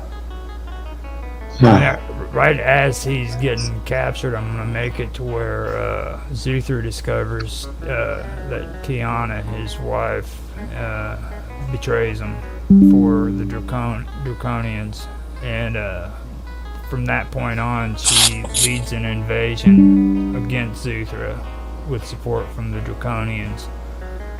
And during that part, all the cities on every planet within Zuthra's realms are being simultaneously attacked. Now, I mentioned to you before about there's planes of existence in this story. Yes. Now there's within those planes, there's also realms, and Zuthra is the Overking of the three realms, the top realms, which are the realms or the planes of light. Now, when you go into the fourth plane, and fifth and the sixth plane, those are the planes of darkness. That's ruled by the Draco, so that's their realms that they rule over. So, what's taking place now is Zuther's wife Tiana has turned against him, because I mentioned that in the last video, where he seduced her into marriage and impregnated her, and she and her people didn't believe in that stuff because they thought of men as lower beings, you know what I mean, basically. And it offended her, and she wanted revenge for what he had done. So that's how it came to be, where she betrayed him in the end. Okay, and what was it exactly that he did? What was what exactly? That she wanted revenge for. You saying revenge for what he done? Yeah, remember whenever I told you about how when he took wives, he seduced them? Oh yeah, with her mind and stuff like that. So that's what she was looking for, the revenge for. Yeah, he could have sex with them without actually having to touch them, and he can impregnate them and control them. Yeah. And you okay, gotta remember too, her background too, the environment she was raised up in. It was a woman-dominant environment, and they looked down on men. You know what I mean? So. And that's what made him feel like he had to conquer her, because she was kind of like a mission almost type thing. Yeah, I remember now. Well, I wanted it to be more of like lust. You know what I'm saying? Like with that whole aspect, it's like you look at Zuther, and Zuther has pretty much godlike abilities. You know what I mean? But he's still just a man, you know what I mean, with the same emotions, same stuff, and he gave into his lust because he couldn't resist her, you know what I mean, because Tiana isn't like just an ordinary woman. She's going to be like a beautiful woman, you know what I mean? Yeah. So, even though she's evil and she's all that, she's very beautiful, and it caught his eye, and he desired her and wanted her, so he gave into his lust, which in turn he actually seduced her through bloodlust, because she wanted, that's all she wants is bloodlust, you know what I mean? She loves to torture and kill, basically. So I'm laughing. It's not funny, but I was really quiet because I was laughing. It's just not so funny. I know it's not funny, but I said Jeffrey Dahmer, so my humor is probably a little different. Like, seriously, I'm just sitting here thinking about this woman and like savagely ripping people, man, apart, and like probably like wiping, like wearing like big fur boots, and she has like this like kind of like a fur, not really fur, but like a fur, like, or leather, or whatever, this breastfeed kind of thing. Yes, and then like her boots are so hardcore, and she's like wiping her mouth full of blood, and she's just standing with like a shield on her back and a sword, and she's just wiping her mouth. Like, this is, I guess, for the movie, not so much the book, because I don't know if you're going to do pictures, but it's just like, you know what I mean? Like, I can just see her, and she's just standing on top of the hill, and she's just looking at all the work she's done, and people are like dying. Everyone's dying everywhere, and she's just standing on top of the hill with this serious, crazy look. But it's so hot because she's beautiful, and at the same time, she's deranged, so it's so dope. And like, she's just like wiping her mouth like she just got finished eating somebody, like she got blood all over her arms and stuff. But she didn't necessarily. I didn't want to bring cannibalism. Well, she doesn't have to eat them, but she doesn't care if she gets the blood on her. You know what I mean? So it looks like she just ate someone, but she didn't really eat someone. You can kind of get that illusion to where like she probably definitely just got finished killing someone, and that her blood is all over her, and she just like wipes her face like, ugh, like, yeah, like, I don't know. Go ahead, let me stop talking and keep talking. My crazy is showing. Now, the imams and Zuther are watching over it. Obtu, but that's also the time when Zuther finds out about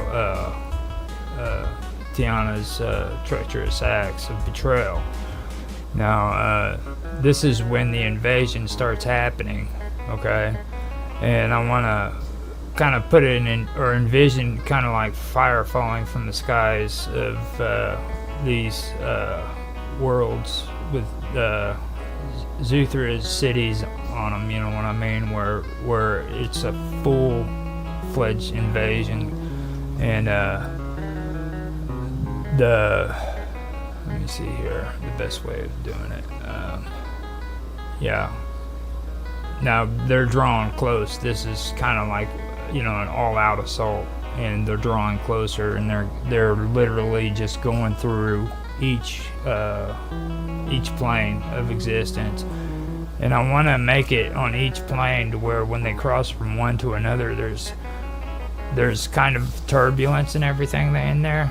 You know what I mean? Like, it's not just easy to go from one plane of existence to another, but almost like they have to kind of like almost not defeat something, or like not the end of the video game. Like, well, kind they of like have a to barrier. get through. You know what I mean? Kind of like a barrier. Like okay.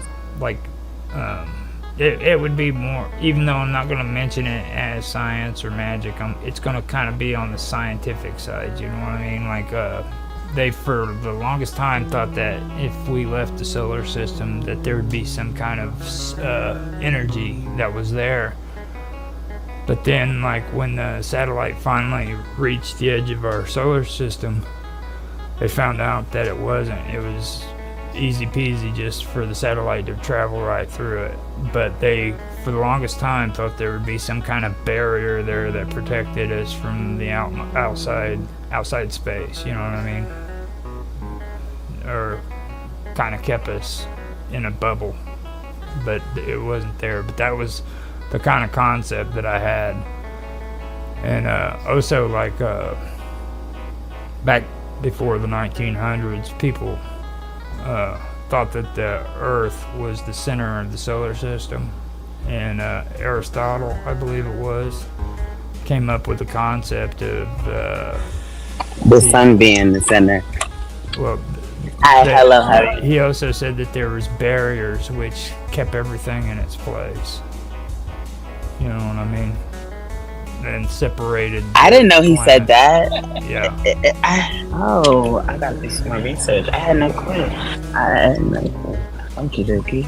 But that's the kind of environment I want to set up in the story. You know what I mean? To where, like, there's these barriers there, and with the amount of time that I have to make the short stories, I don't have the time in this story to, you know, get into that, because I have to pick and choose on what I need to do and what I need to add at a certain period of time within each story. So I do want to add that in, but it's not going to be in this one. How long? I was about to say, how long do you see the story being? Well, I do want to have at least 12 short stories. At least 12. And this is going to be the first for one. the whole. Yeah, but I mean, like, how many, I guess, pages or how many chapters do you see for this one? Well, it's going to be short stories of about 16 pages tops. And then each short story is going to be connected to one another. You know what I mean? Like, they're going to relate to the same world that I've described here. Yeah, you're definitely going to keep people feeling for more, because 16 I was thinking a little bit longer, but you mean short, and I want you to come back. I got you. I mean, it makes sense. Now, in the outline, I'm going to have it set up to where Zuthra's enemies are closing in, and then it's going to go from there to the planned invasion. Now, when we left off, I was getting into the midpoint, and that's where it's the destruction of Lycia, basically. And that was the part about the fire falling from the skies and stuff like that. And then the bad guys closing in. Well, first, the midpoint should be 1 3/4 of a page long in my short story. So I'm going to make that about 1 3/4 of a page. And that's going to just be describing the destruction of Lycia. How much have you done so far? I've gotten this one finished. Now I have to start on the Draco. Wait, so you have Well, a full it's not. 16? Don't let me take that back. It's not finished. It's in the raw. It's So you could read to me, like at least for a page and a half. well, I'm breaking You're it really down. holding back. I'm breaking it down for the strength so that I can kind of explain the process before I get into the story. You know what I'm saying? I understand. And after I do the midpoint, I'm gonna go into the bad guys close in. That's another part of that plot that I was telling you about with what is it? Save the cat. Yeah. And when you do bad guys close in, that for this story, it's got to be 2.5 pages long. That's gonna consist of Zuthra's enemies closing in. And then the planned invasion from his wife Tiana with the support of the Draco.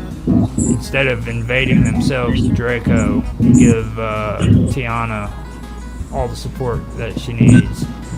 And also she has the imams that turned against Zuthra and became self-proclaimed satraps on her side. And they're all going after this guy. Yeah, and then the merchants as well. So they're all just basically closing in on them, and that's gonna take me 2.5 pages to write that out. And then there has to come a point in the story where it's called All Is Lost, and that has to be at least a half a page long, and it's basically I'm gonna have to describe the destruction of Lycia. Okay. Now I'm gonna make a picture of burnt out cities, and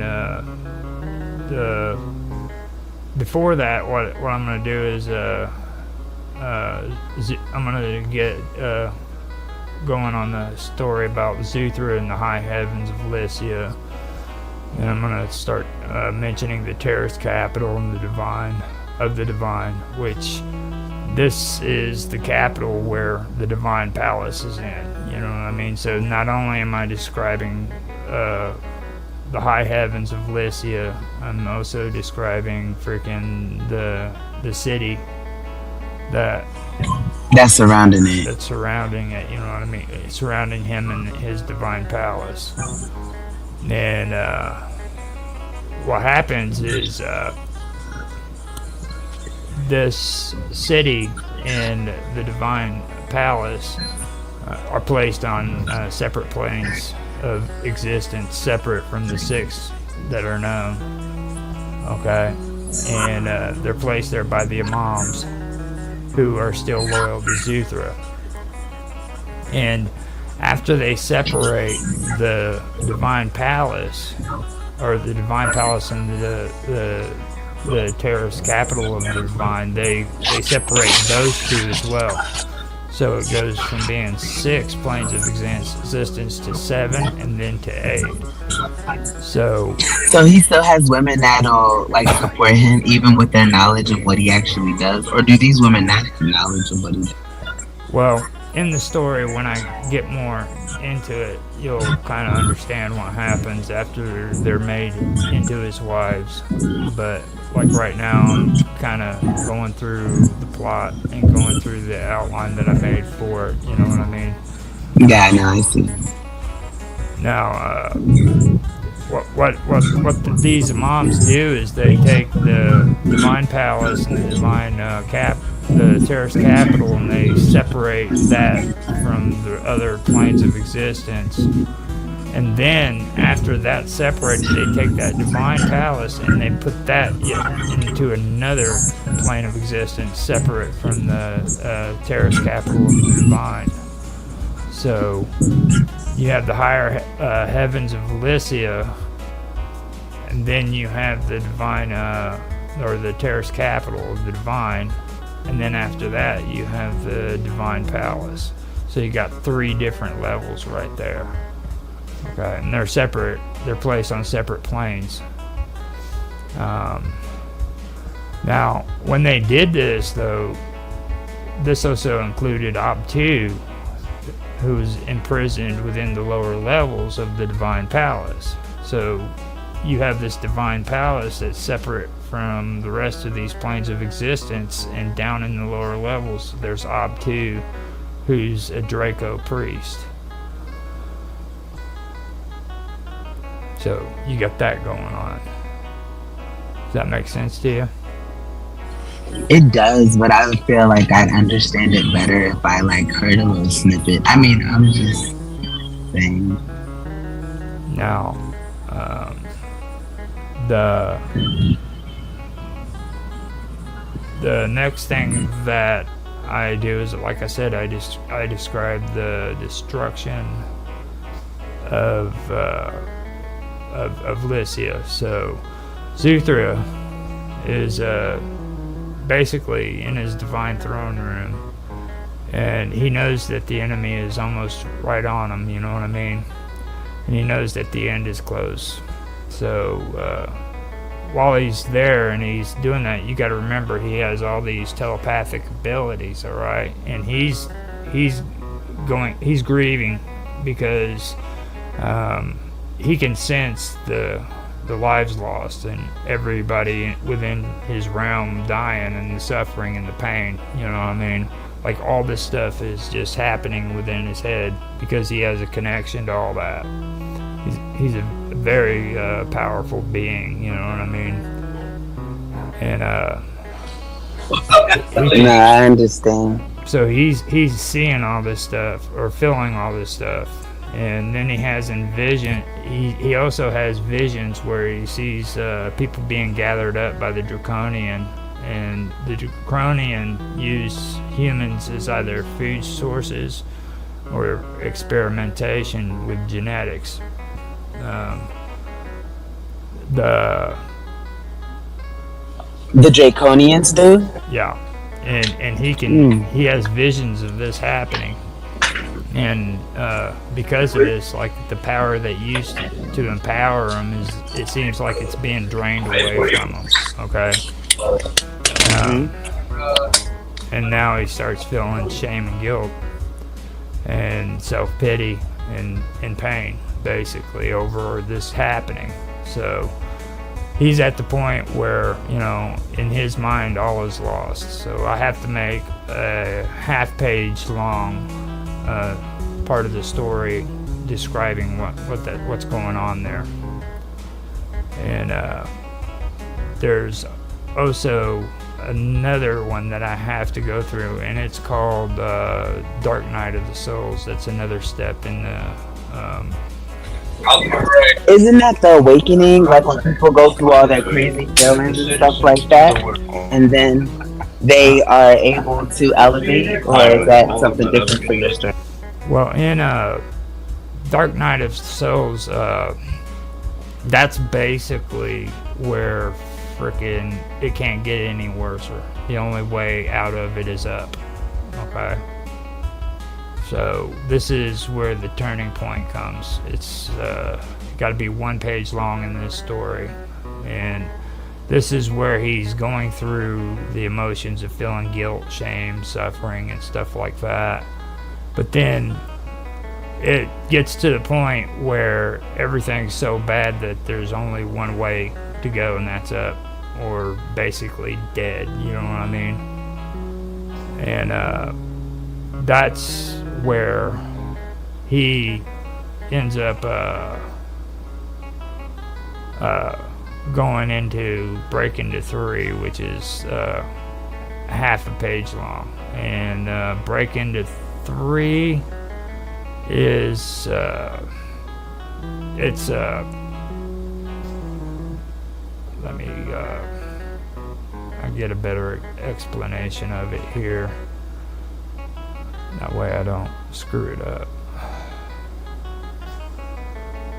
And I believe Break Into 3 is 80% the aha moment, the lift yourself up and try again moment. show the protagonist realizing what they need to do in order to tackle the problems, both external and eternal. And that is at the 80% part of the story. So when you get to the 80% part of the story, that's when you need to do it. And that is where in the story he awakens from a premonition. So all this stuff that he's been seeing and the stuff that's happened that I just described to you was nothing more than a premonition, okay? Oh, so he's just thinking about the fact that he's about to get attacked by these women. Oh my gosh. Are you Now, serious? you remember in the story how I said he came down off the dais Out and the he held yeah. the hands with the other ones? Yeah. He went into a vision at that point, and he envisioned all the stuff, and all the stuff that I just described to you was in his visions while he's standing there holding these imams. So this isn't even really actually happening yet. Now, even though it's not happening, he remembered what he saw, and the imams and the Center Draconian plot, but it didn't happen yet. But he knows that what he saw was real, though. You know what I mean? And that it But was man, that happen. sucks for Tiana. That makes it harder if he knows ahead of her. But he knows that it's going to happen soon. All right, that's the thing. And all of a sudden, suddenly he hears familiar words cross in his mind from the room. Okay, and it's that monk, I guess you could call him. And he yells out, "The act of providence is knowing of things to come before they happen." This is just after he has his premonition. Okay? At that moment, Zuthra immediately knows what to do. You know what I mean? He begins to evacuate his people, and the imams isolate the high heavens and the palace of the divine, and starts transporting each of them into other planes of existence like he had in his vision. But the problem is he made the same mistake. He still transported Abtu with him as a prisoner in the lower levels of the palace. So even though he was able to freaking do all this stuff before the actual invasion, he still transported Abtu into this separate plane of existence with the divine palace. And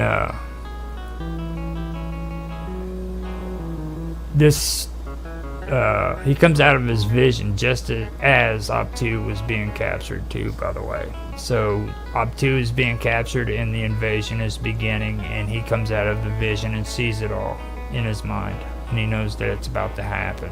So he has that amount of time in which to act. So that's when he starts evacuating people from his kingdom or his realms, you know what I mean, and having them. It's kind of like, I'm going to make it out like a mass exodus. And for anybody who's familiar with ufology, they'll understand that, especially if they know about the stories of humans that are off-world. You know what I mean? So I have a question. So he knows it's about to happen basically after he's done his prayer. So he with the next few minutes, hours or so. Is that basically what's happening? And that's why it's the invasion is going to happen fast and swift. So he's looking at maybe having days, maybe a week before this is going to happen. You know, actually hit everybody. So he's getting on the ball. He's gathering his people up for evacuation, and it's time to get the hell out of there. You know what I mean? Because he knows what's involved. He knows how powerful it is. So he's got to basically get on the move quick.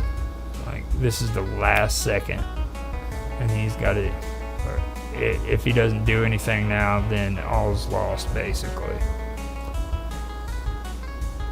Now, it's basically a mass exodus. So instead of trying to fight him off because it's going to take him time and effort just to get his army ready and stuff like that. You know what I mean? Like he knows it makes more sense to dip. Yeah, no, that makes sense, but it's just wow. But so he is basically there at that point, and I am at the Dark Night of the Souls, and that's got to be 1 page long, which describes that, and then it goes into Break into 3, well, which is him waking up from the vision. Basically, that's Break into 3. So I gotta get my outline. I've got them separated into freaking I've got them separated into pages. So, oh, wrong one. So on the next one, I believe, is the one I've got. Yeah, no, that's the finale. Yeah, we were on 3. Nope. Okay, Zuthra Awakens. Then it is on 4. And on 4, the next step is the finale, and that's the mass exodus. And that's going to consist of separating, or everything being separated from the planes, like I explained with the high heavens of Lycia, the terrorist capital, and the divine palace.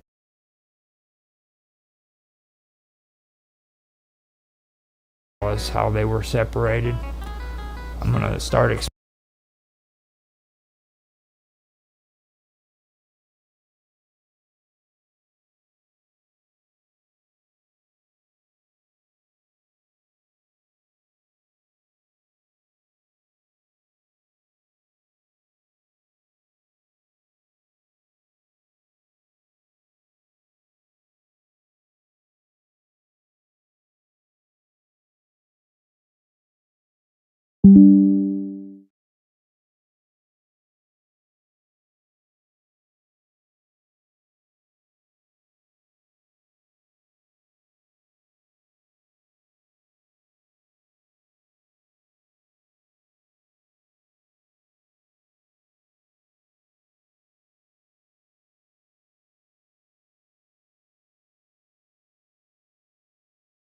explaining that, and then I'll start kind of talking about the high heavens of Lycia and the terrorist capital, and then the Sentinels, or the Sentinels. Now the Sentinels are kind of interesting too. The Sentinels are actually, let me see a good example here. Yeah, I got a character sheet that I could show, or I could do for it, I believe. Yeah, character sheets. I believe Alubu was from the higher heavens.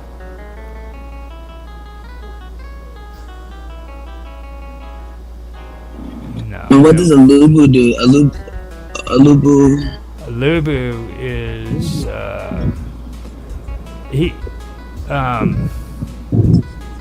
no, Senti is the one right here. Now Senti, I believe, was his first wife. Yeah, Senti. She was the one with the blonde hair, the blue eyes, and she's beautiful. Yeah. She was beautiful too. You know, every time, like any man ever laid their eyes on her, they wanted to have her for themselves. And she was a huntress. She felt like being free and unhindered, and it was more important than anything, even marriage. I mean, to her, just being on the hunt was the big deal. And Senti lived along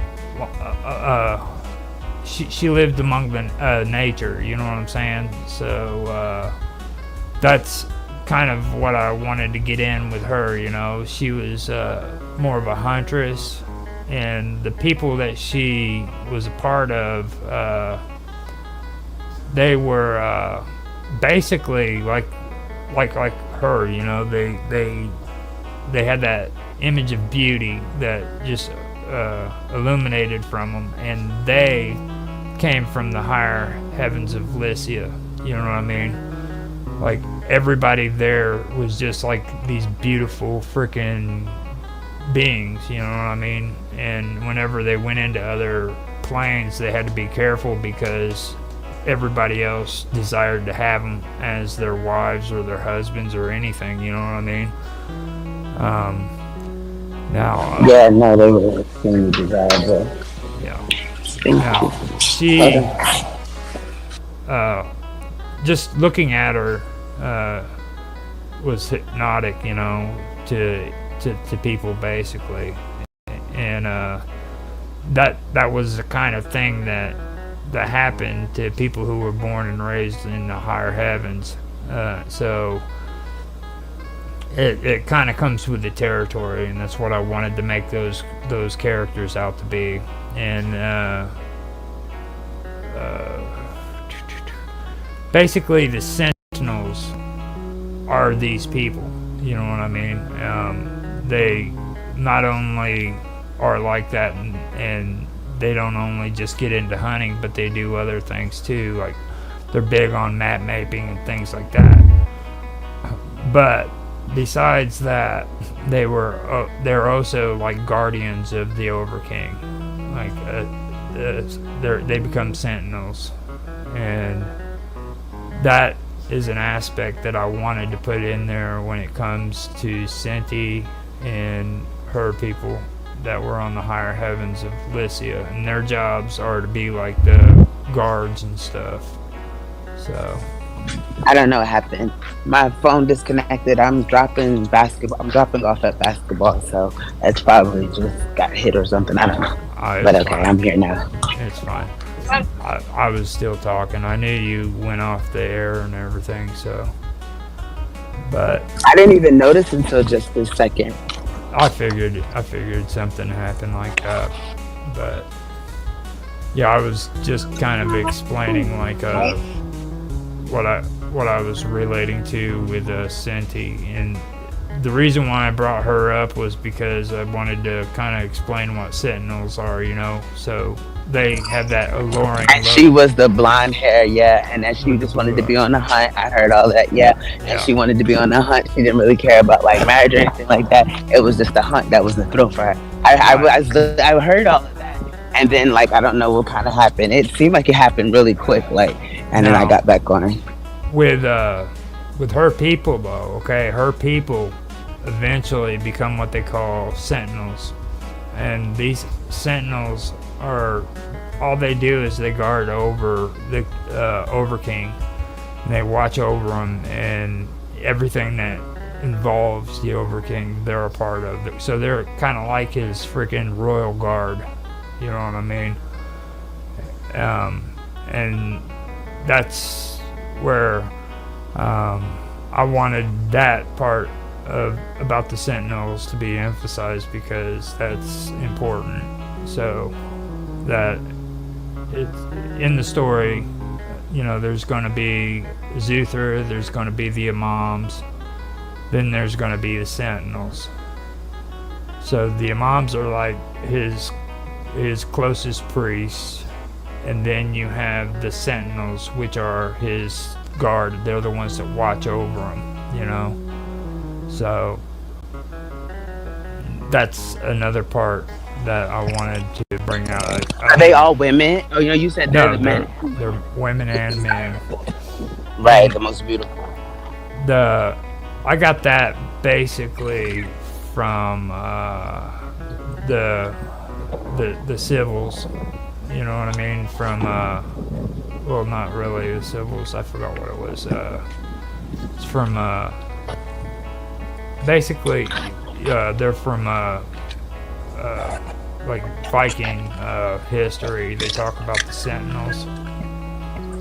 I believe it was the Sentinels. Yeah, no, I heard of them. I had a teacher in English class in 8th grade. She was like, the Minnesota Vikings, anything Vikings. She was like, just everything Vikings. Miss Norman, I cannot forget her. And so that's the most I know about the Vikings, though, from her. No, not that part. And these were supposed to be flying creatures. They look like women, but really they aren't women.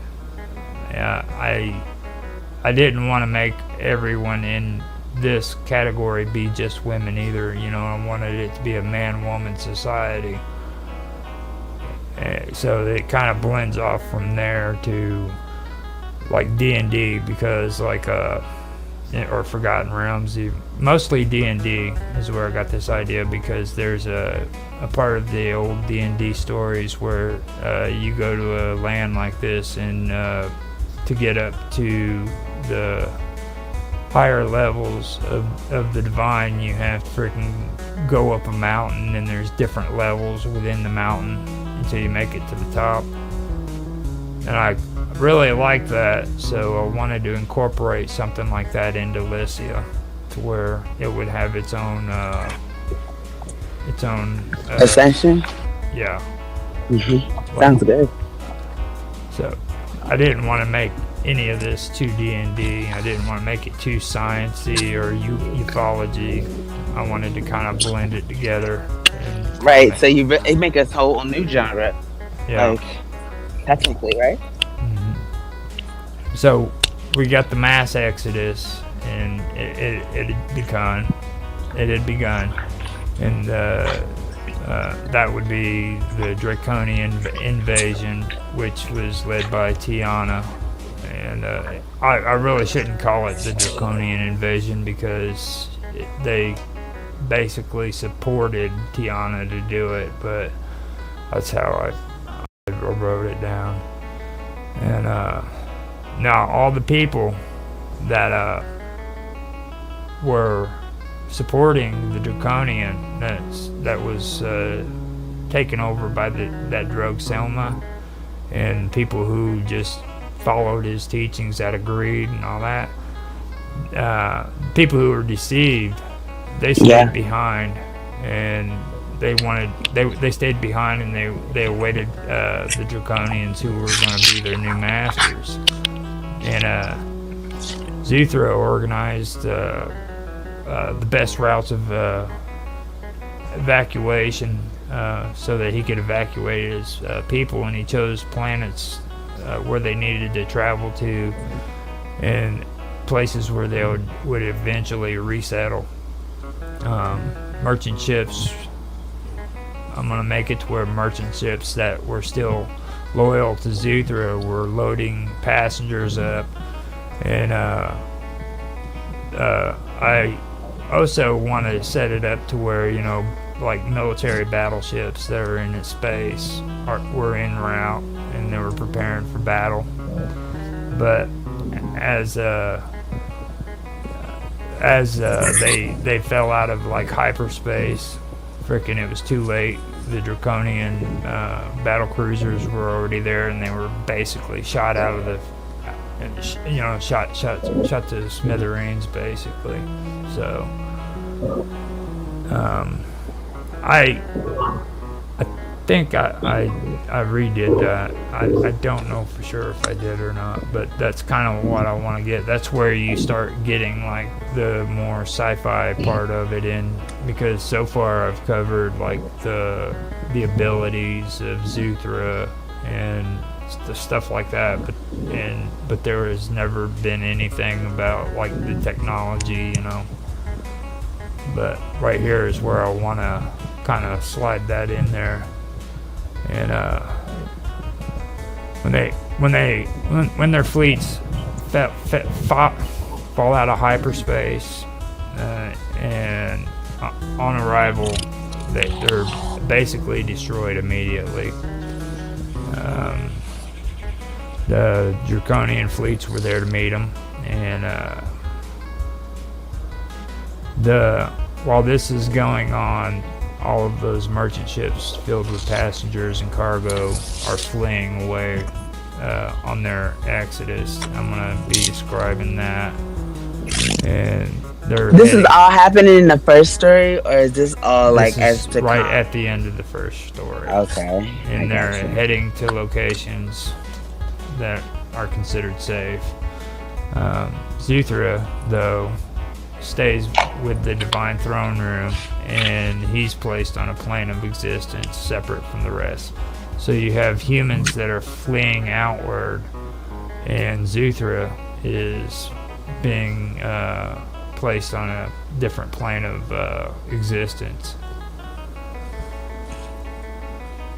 And who's doing this though? huh? What is doing this? The acts are making it to where you're saying that they're being placed on a different plane of existence. Yeah, the imams have the power to do that. The moms and Zuthra actually has the power to do it as well. And that's how they were able to separate it in the first place. Yeah, I got it. And like I said, there's only 6 known planes of existence. So and then it turns to being 8, right? Well, yeah, now it turns into being 8. And the reason why I said that is because I mentioned known. So there is more planes of existence. It's just they know of 6. You know what I mean?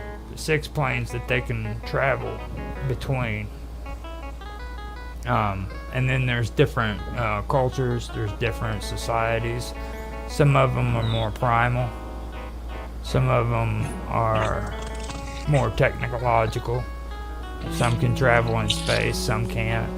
You know, so there's a lot of different things going on, beings, things like that. So after okay, the finale, I already went over that, 81 to 91%. Okay, the protagonist does what they decide to do in the break into 3B, you know, say, this is where I'm at right now. And because of all the learning and growing they've done in the support or insight from the B story, which I didn't put a B story in, so their plan works. The bad guys are defeated, or everything comes to an end, basically. But the bad guys aren't defeated in this story. Wait. So who do you consider the bad guys? The girls attacking them, or the guy that they're attacking? The Draconian, of course. I mean... Okay, and you're saying they're not defeated? No, they're not defeated, no. But are they not attacking for a noble reason? Like, he was taking advantage of... You don't think so? No, he was taking advantage of women. No, they are attacking the Draconians. They own... Well, first of all, I'm not to that point where I should be describing it, but the Draconians don't really freaking want to destroy humanity, okay? I can get into that here in a little bit when I start reading the story and stuff, but just to put it to you this way, there's a reason why they want humans to be mindless followers, and there's also a reason why they do genetic research, and that goes into the whole ufology thing that inspired me to do that part. So you're going to find out new things that are happening with the Draconian, alright? They do use humans as food sources, don't get me wrong, okay? Yeah. They also freaking have no problem with eating themselves. They'll feed themselves too. Like they don't freaking have a problem with eating other reptiles. So you know what I mean? It's so these are the kind of beings that you're dealing with when it comes to the Draco.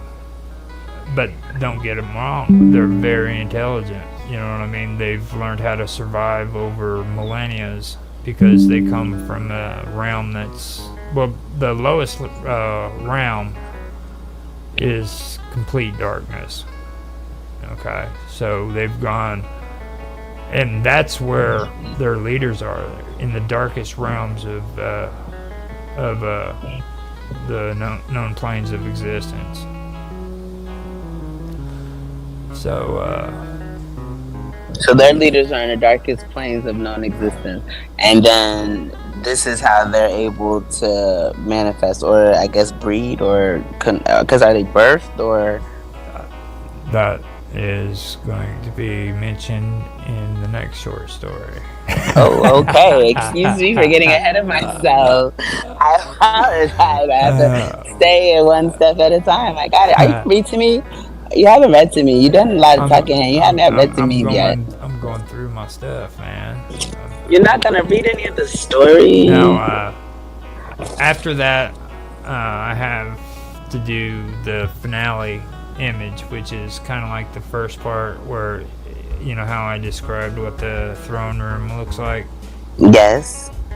I have to do the same thing for the final image. It sounds like the top of a pyramid, just based on, but I mean like more grungy, or what the inside of a pyramid may look like. Now almost. On the final image, I'm going to make a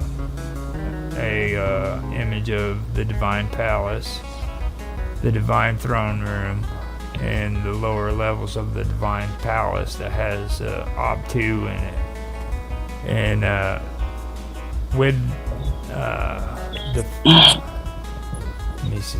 Yeah. Oh my gosh. Oh, I gotta mute. I'm getting bit barbarians. Oh my god. Oh hell. I know. Be careful. Yeah, welcome to Florida. You alright? Yeah, I just didn't want to be like dancing and screaming on the show. Like, I took my shoes off. I'm outside, and I got like ants crawling all over me. It's like they smelt the flesh. They're like, oh yeah, fresh meat. And now I'm itchy. Okay, I'm okay. I'm gonna mute, but I'm definitely listening. Oh, I'm so itchy. So basically, what I'm gonna do is I'm gonna describe Lycia laid in ruins, while the imams who now proclaim themselves as satraps regain their power under the control of the new Empress Tiana. So Tiana's made Empress, and she's not only Empress, but she's basically a puppet ruler for the Draconian Empire.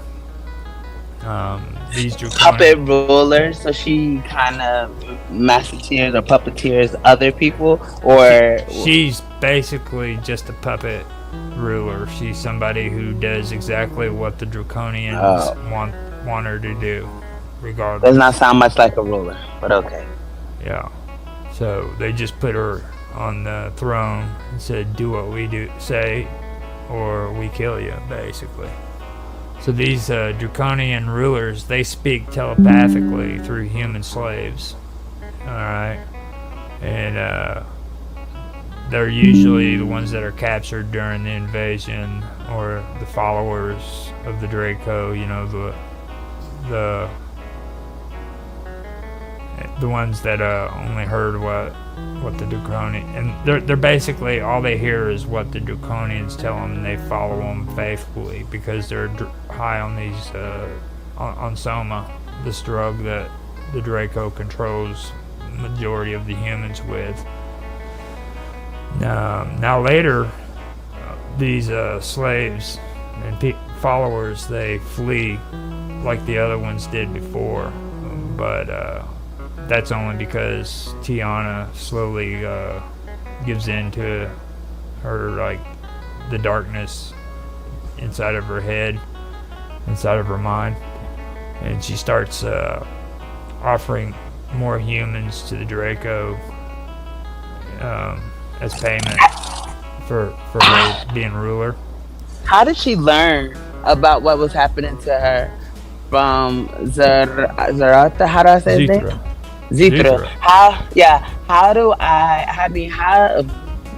did she learn about what was happening?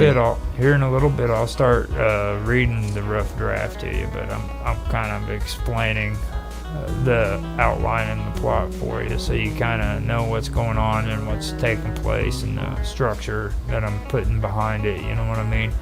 But I will get into the story and let you know more about it as I go, because like this is just the outline and the plot. It's got to be written, you know what I mean? And it has been written into a raw draft, but I still want to go through this on the stream so that, well, I want to show how the outline for this story is going and the plot and how I'm doing it and stuff like that. So, but I will go over the raw draft of it. Are you almost done the second ones too? Or, I mean, I know you said this is the rough draft of this one. Have you already started on them as well? I've started on the plot and with the Draco. Now, there's with the Draco, I'm really going to have to come up with some good stuff, because these are the reptilians, and the majority of the stuff with reptilians is going to have to come off of ufology and Forgotten Realms. And the reptiles on Forgotten Realms and the ones in ufology are kind of like day and night on some aspects. But like you know how in lore, in today's folklore, they got the Mothman? Have you ever heard of the Mothman? Okay, so basically the Mothman is kind of got the body structure of what the leaders of the Draco are. They have the wings on the back of them where they can fly and stuff like that. Like on that movie where, like, I want to say cockroaches, but they weren't. Grasshoppers took over, but there's a man instead. I know The Fly. I've seen it, but I'm just saying, like, is it less man and more animal, or is it more animal? You know what I mean? More man, less animal. With the Draco, they're reptilians, and they're actually smarter than humans in some aspects, like on the genetics and stuff like that, and what they're wanting to do with humans. But you know what I'm saying? Like, humans in this story are all telepathic mostly. They've got the abilities of telepaths, which the Draco do too, by the way, but it's different, you know what I mean? And yeah, those are the things I have to go through and I have to sort out with them, because it's going to be a lot more complicated than just doing humans, you know what I mean? And I want to focus in on like their scales and what they get from their scales and stuff, and their body weight. Oh, so it's powerful. Yeah. From it. And things of that nature. That's what I want to get with it.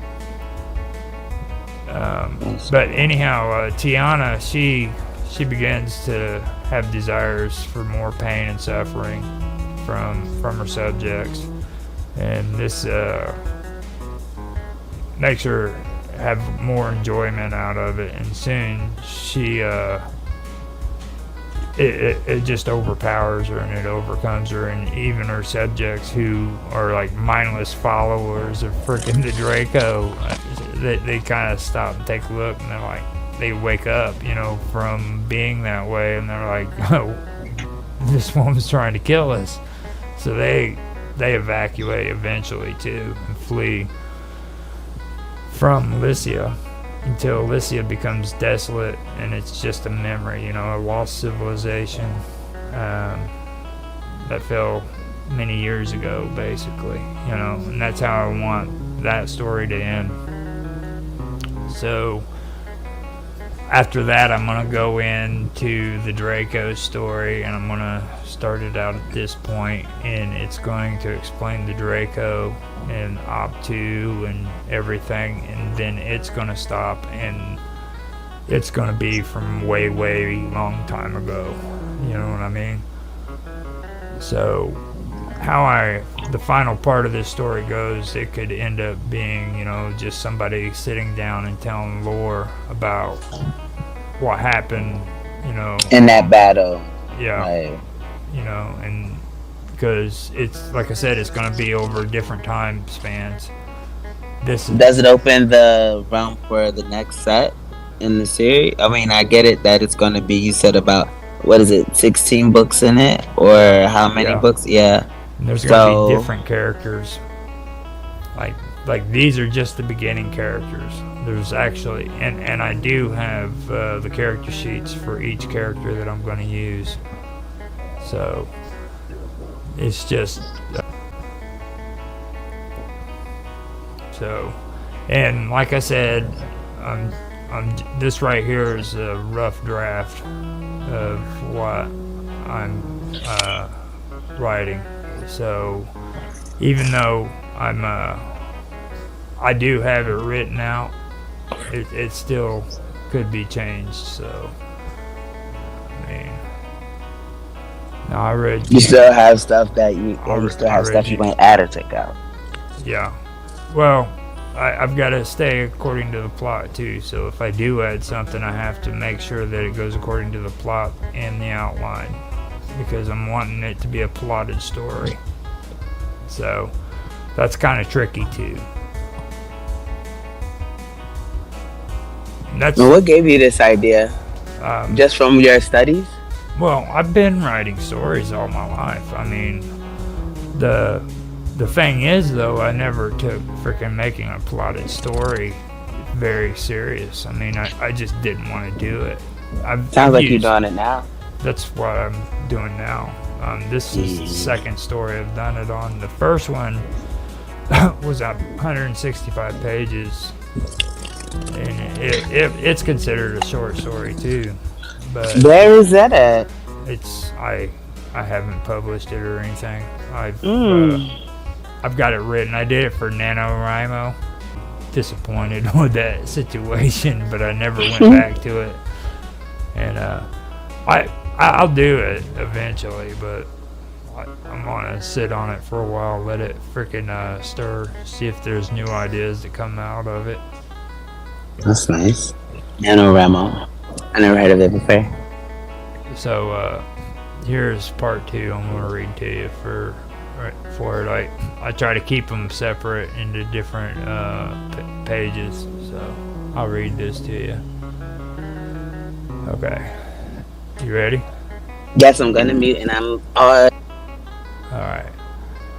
As energy springs from the mystical pool of vision, an astute, discerned watcher stands above it, staring down into its magical waters, watching the visions as they pass in and out, as if he was watching and deciphering those visions as they happen, harnessing the great secrets that this pool brings by deciphering its hidden messages. His name is Zuthra, and he is known as the Overking of Lycia. Zuthra's eyes glow a bright blue, with a gleaming, transparent tiara upon his head. His long, curly hair and a matching beard hang down past his shoulders and chest. As Overking, it is his responsibilities to secure the future of his bloodline. That is his utmost responsibility above all others, even more important than the responsibilities of being the Overking. Seclusion is the only life that the Overking knows. He must live his life alone. So, seduction is a part of the role he must play.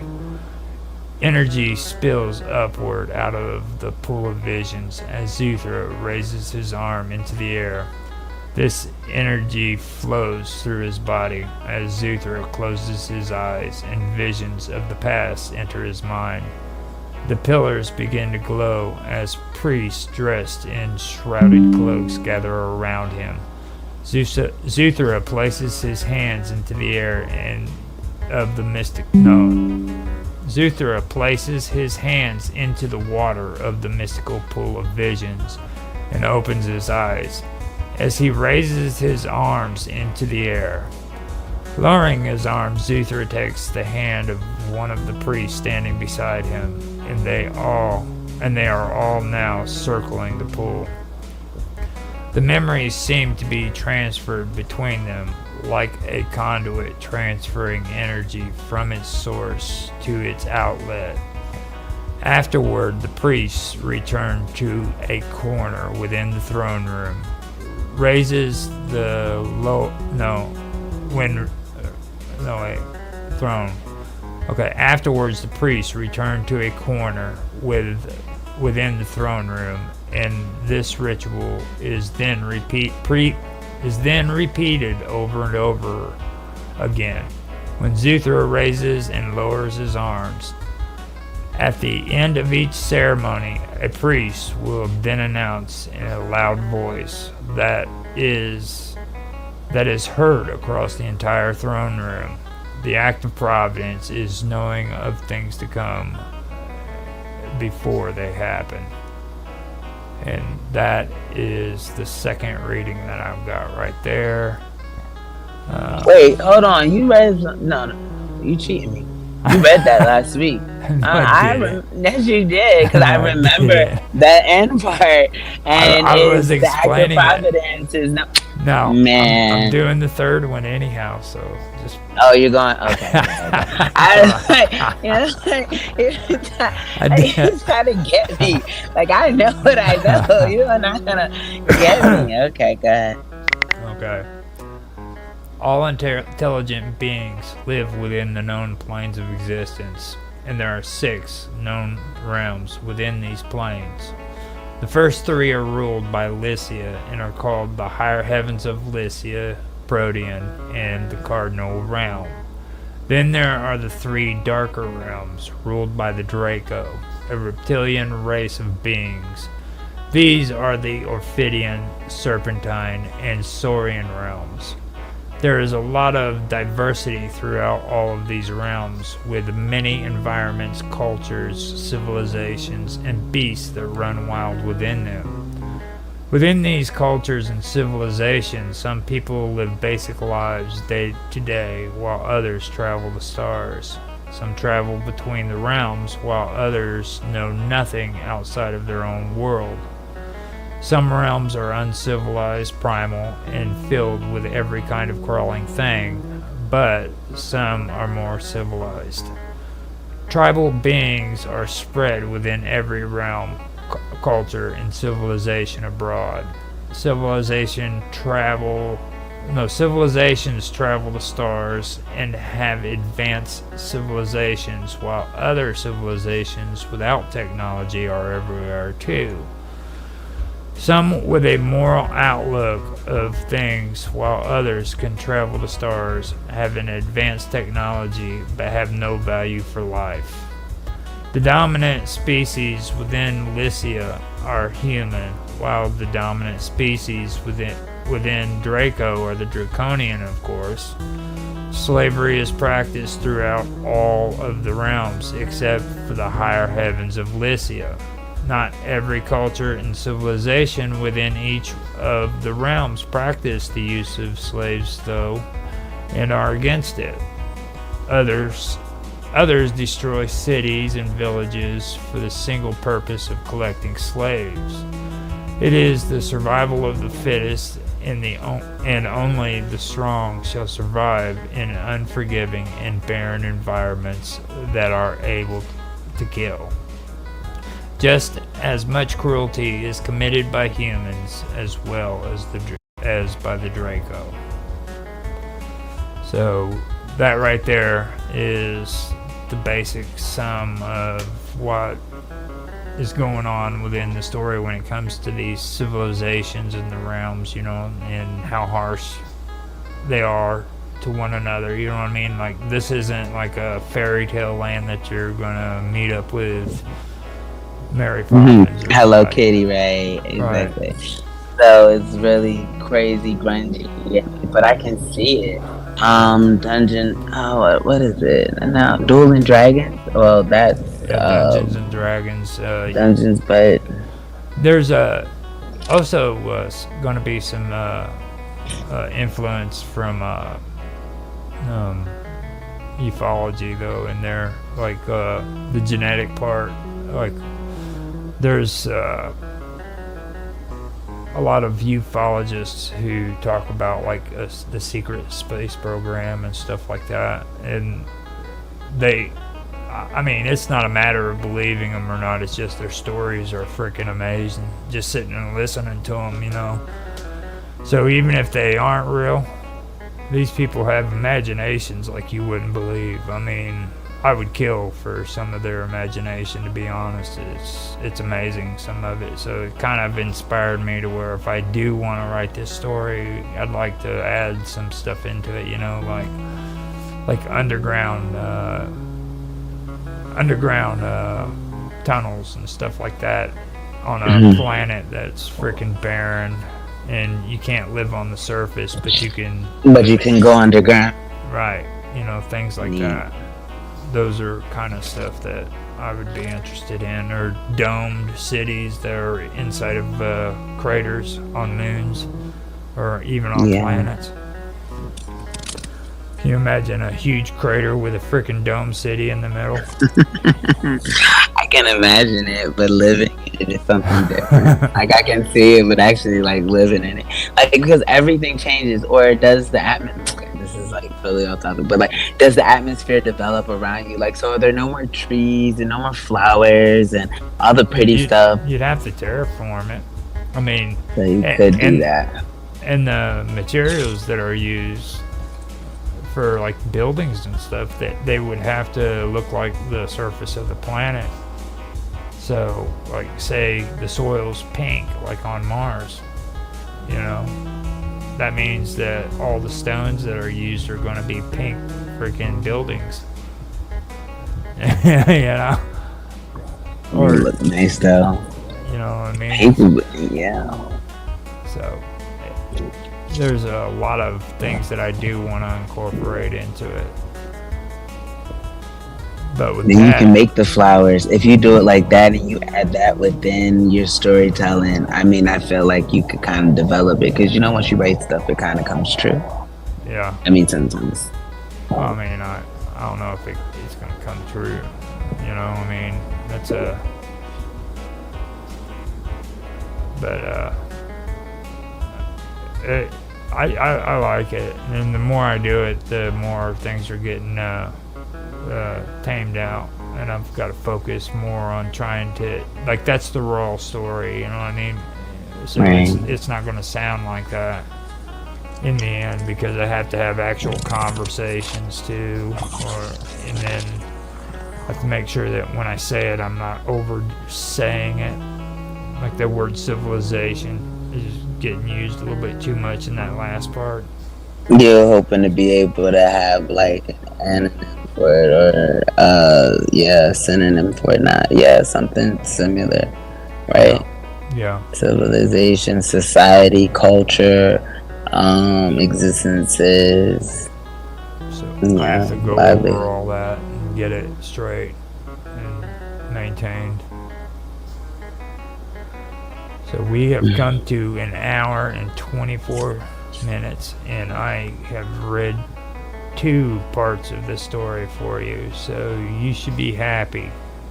I am like the man. I'm not ecstatic like I could be if I could get, you know, but I'm accepting and grateful for that which you did disclose, because the story is like a cliffhanger as it is. So I guess it's gonna be like that even when you get finished reading the first one. It's like, okay, so that's it. It's like it doesn't even sound like a stopping point that you're stopping at.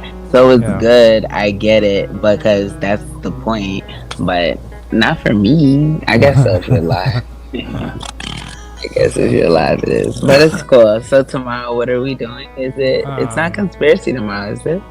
No, tomorrow's history, I believe. Oh, what are you doing? I figure we should continue where we left off with the Phoenicians. So. Okay, nice. Yeah, Philip Biffius and cool. And Toth, which is not really Toth. And yeah, Pilates. Okidi Pilates. Yes, Okie dokie club. So, I am going to end this now since we've made it to. We've actually gotten up to, on the recording it's at 112, so that's even good too. So Dang, I wish we could have stopped at 111. I was probably running around now. But it's okay.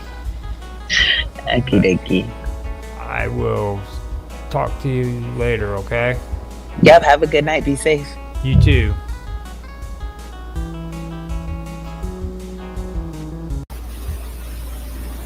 Hey, is this thing on? Yeah. Are we on? We're live. Yeah. We are live. Okay, welcome everybody to our weekly Minds Roundtable live stream. This is the fourth Yeah. Fourth or one. fifth episode? I believe it's fourth? fourth. I think it's the fourth. Yes, this is the fourth episode in our. We've had 3 successful sessions already.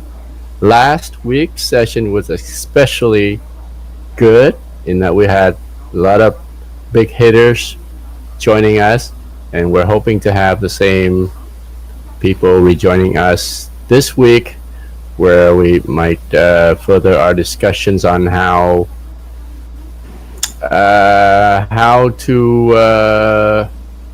to make money on mines. Basically, that was the big topic. I know we diverged to different topics last week, but that was the predominant discussion last week, with Moose especially, and Chris and Dave contributing with tips on what you can do to maximize if you're into mines, to make a buck or two. Then yeah, and this is where we're talking all things mines related. So welcome to the stream. This is Roger Hanson's weekly Mines Roundtable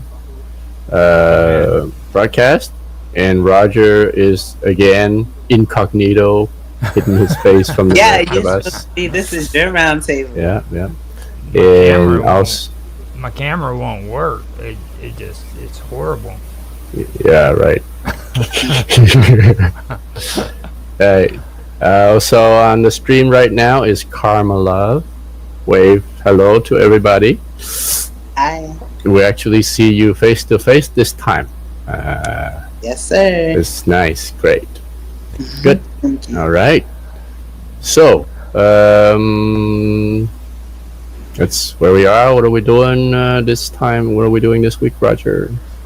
Well, I have a couple of things on the agenda, but I don't know. And I have some questions about some stuff. I have some good announcements too. Actually, next or tomorrow, I've been posting about Zach coming on and doing a gaming interview, and me, Karma, and I believe it was Pecos who did the gaming Walt Disney or the amusement parks turning games into No, it live. was Mike. We were with Was it Mike.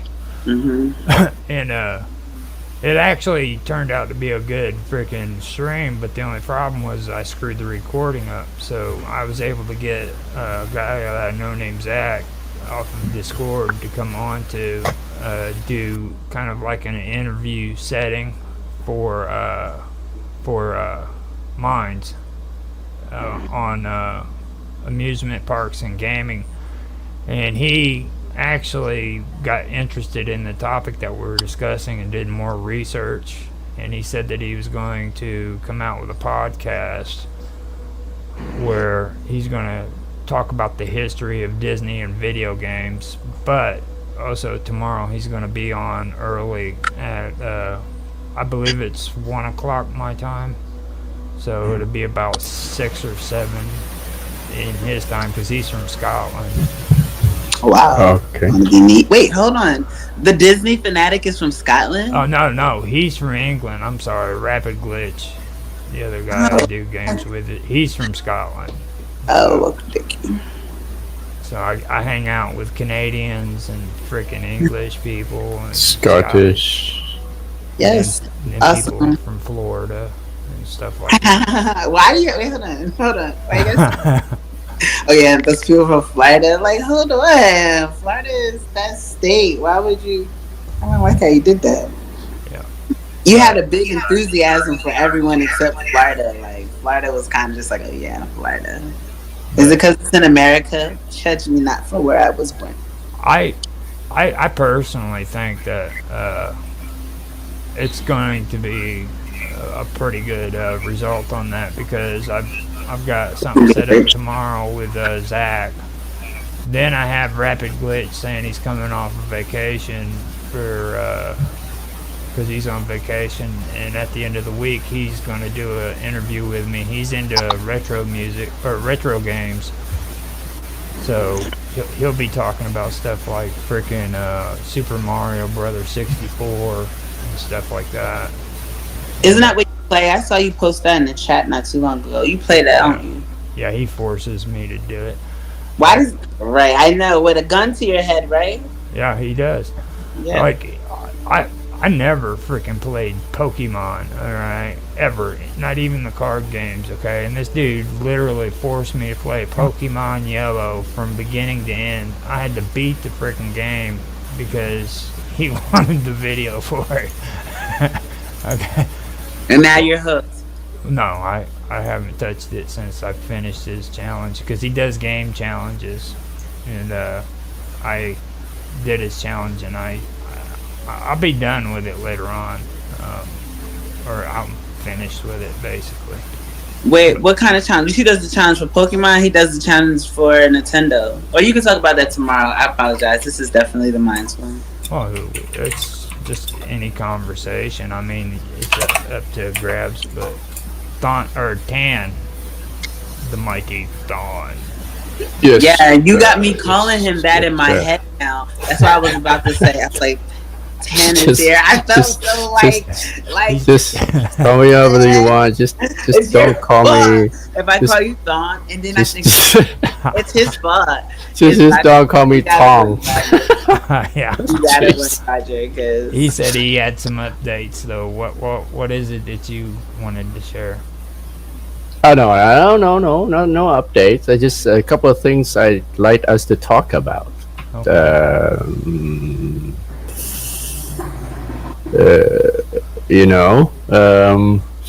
Monetizing options, like I was saying last week. I just wanted to continue our discussion last week on monetization with mines, right? Yeah. But also, we need to have more experts like Moose and Chris on here. I don't think Dave can join us. Did he say that he is away today? Yeah, he's away doing today. Something. He's gonna be visiting the babies. Yeah, I don't know if we can put out the word to see. Let's put out the word to see if Moose can join us. See, like with the monetization though, I mean, the thing of it is like even like with what freaking he was talking about last week about doing the liquidation with the cryptocurrency. Mm-hmm. Like later on when you left the stream last week, John came in and like John even agreed with me on the whole thing about that liquidation liquidity basically for the cryptocurrency. Wait. John who? John who joined you? John 1, I believe it who he goes by. John G. Yeah. Oh, I see. Okay, John G. Okay. Like it would be good if like you didn't really have to invest a lot. Like Moose was talking about like doing $500. I'd never invest $500 on liquidity for any kind of platform. Right. You know what I mean? And I went in $500. I think he's just. I don't know. He's running Boost and stuff like that. He said it was straight for the liquidity. crypto for him to. Oh, I see. Oh, did he spend $500 to buy an on-chain token? Yeah, no liquidity. Yeah, well, that's Yeah, what liquidity basically that's is. what it is. He bought Ethereum so that he could freaking do the deal with it. Okay. And when I went in there afterwards to check it out, like I found out like you not only have to have freaking the tokens for the Ethereum, but you got to pay freaking the gas bill for it. Right, but And I thought another I another thought that's what he suggested not to do he to said not to do transfer that. the off chain to on chain because that's when you pay the gas bill. But if you buy token right from on chain, But this is the deal though. no, not token, No, you buying the yeah, deal about that is it's a $25 minimum. So when you go in to do it, you can't do like $5 or $10. You have to automatically put at least $25 into sure. it. You know. So invest about $100 and see. So you're looking. How do you do it? I don't mess with it. I mean, it's cash only for me. So Oh, I I see. have absolutely no problem with it. Like, especially with the live stream coming up. I mean, I'm right at $65, and I got my payout like just a little bit over a month ago. Good. Where before I would have had to wait 6 months just to get $100. Good job. That's how big of a difference it is. You know what I'm saying? So, Mhm. to be honest, I just the whole crypto thing. I kind of go with Mark on the whole thing about it being a utility and just using it like a utility. Well, the Mines token is, but not Ethereum. Right. Ethereum is the real Now cryptocurrency. the liquidity thing, like I don't know. It just that's the one thing that stuck out to me. You know what I mean? It's just that's really you're talking about using a lot of money to do that. And Yeah. I don't think I'd be willing to do that. I don't even use freaking that much money on just regular crypto coins with Coinbase. You know what I mean? Like that's really expensive spending for one platform. You know. Mhm. And Well, there's I just have a question. there are two things two takeaways from last week that I am interested in trying though. Number one, like what Moose said with the on chain token.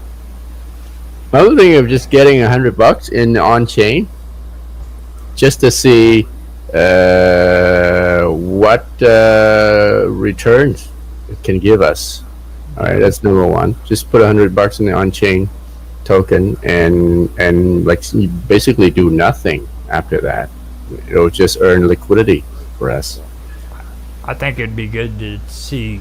Well, he brought it up a little bit on there too about it because he gave it a try. He didn't do as much, and I mean, with him it was a different outcome, because it wasn't the bigger amounts of sum, and he said it just basically he got the same, as what, or there was nothing significant about it for him, and he only did like maybe about $30 or $40. Okay.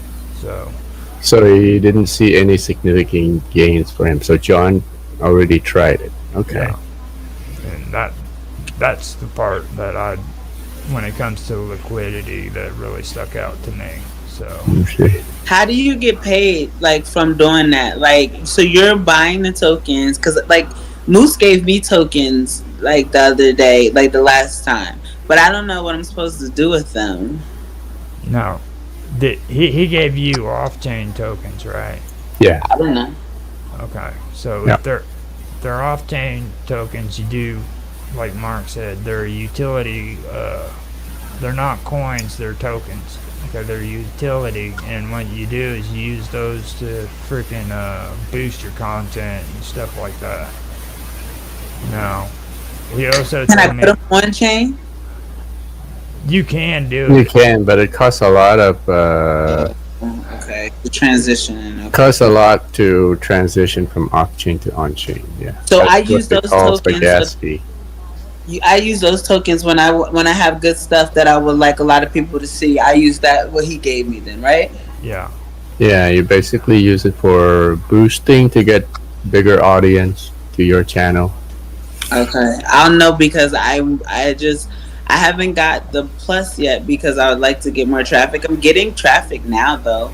Like I Mhm. don't know, it's more people since the last roundtable. Like one of my posts got like 100 views, which that's cool, and so I guess I'll get ready to. But I didn't know if it's just going to be a matter of how often, how consistent, and I just would like to make sure, like once I start posting what I have lined up that as long as it stays consistent, then it's worth it. But if it was just one of those like bursts of lightning type things and now it'll not be the same, I just was gonna just gauge it because it's money and I have to spend it and like have to eat at the same time. So See, I've spent a lot of time too on here with the regular mines, and I was beating my head over or beating myself over the head with a sledgehammer, basically, because the the thing I've realized is on here, like, I can get the views, but I'm not getting anything.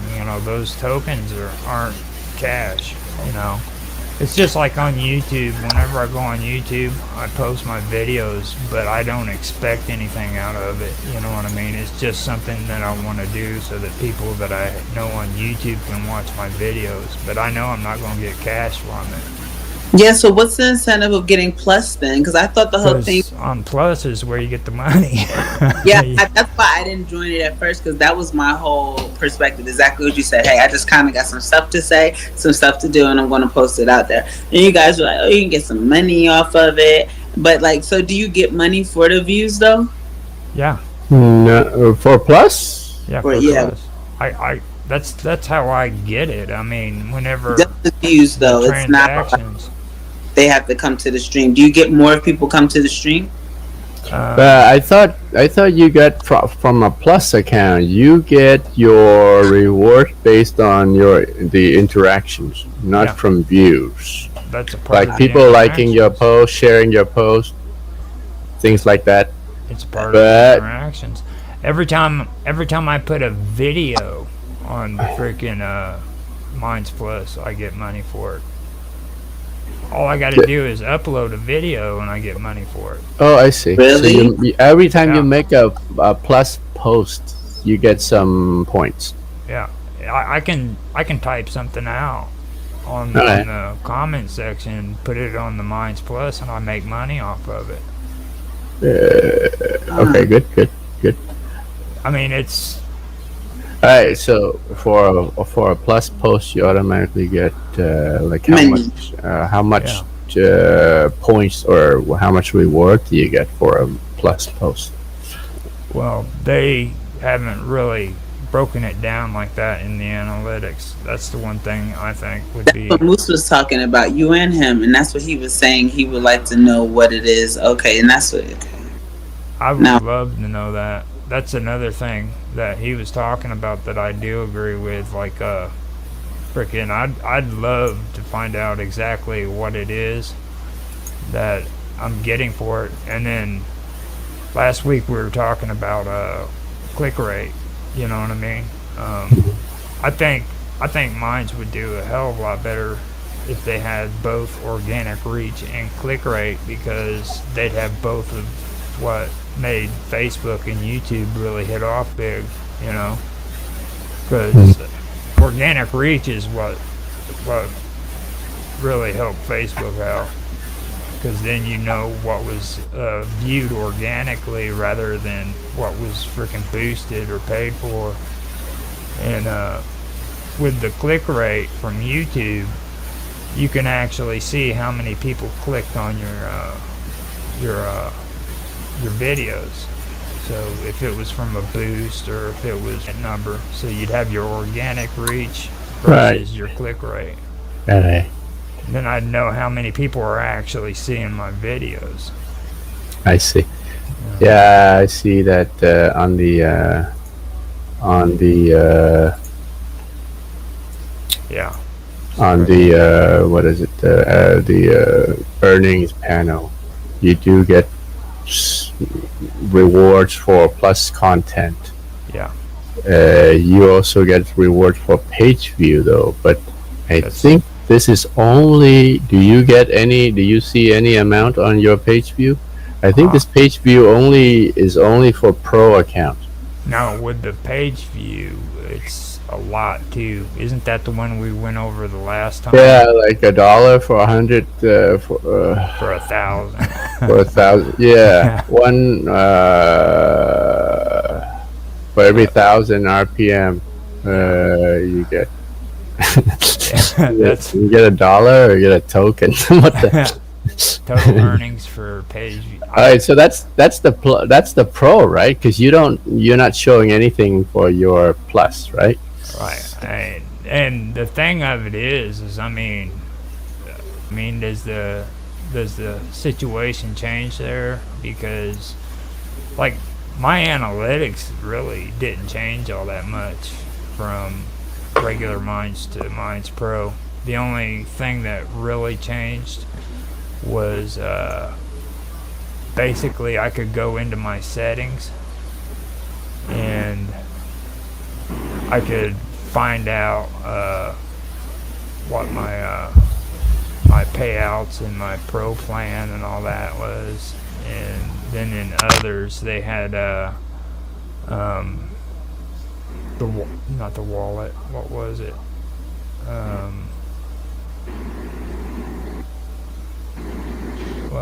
content administration. There was something, affiliate program, no, payments, recurring payments, pay methods. I could find that out, and then they had it in settings where I could actually see the pro tab in there, which I didn't have before. It gives you the option for the payouts if you want it in USD or Minds tokens. I never got that with regular Minds, and I don't know for sure if I upgraded to Pro if I would get better analytics, or it would be the same thing as what it is for Minds Plus. Yeah, okay. Well, okay. So far it sounds like you're doing fine. You got Plus Post earning you some tokens. And the thing that John and them had an issue about was the affiliate program.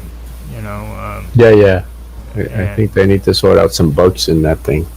And they're also worried about how that's going to affect the monetization thing too. Like, are you going to have to have people come to Minds in order to make money off of it, or is it still going to be the same? You know what I mean? Yeah. So that was one thing that they really had an issue with, and like that deal about getting Bashy in here, and having her have a conversation with us. That'd be a good idea too, because then definitely, man. There's a lot of stuff that we talk about that most of the time we're guessing as to what's the how they work.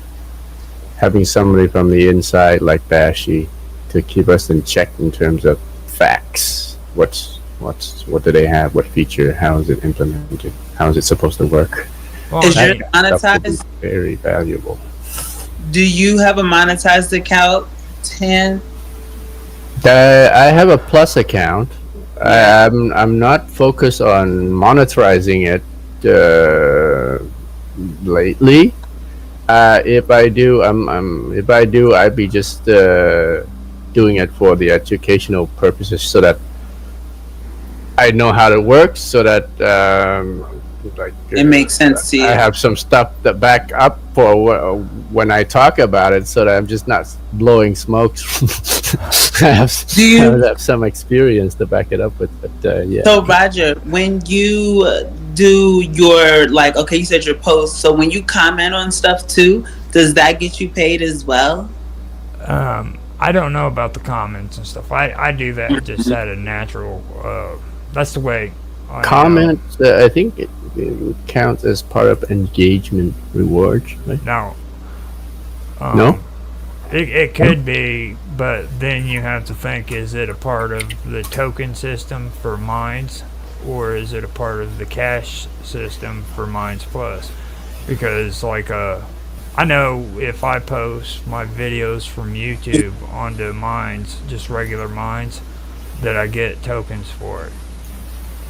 But and I know that if I make comments and I like comments, I get tokens for it. But I don't know for sure if that's applied towards the cash part. That's one thing I don't know. Yeah.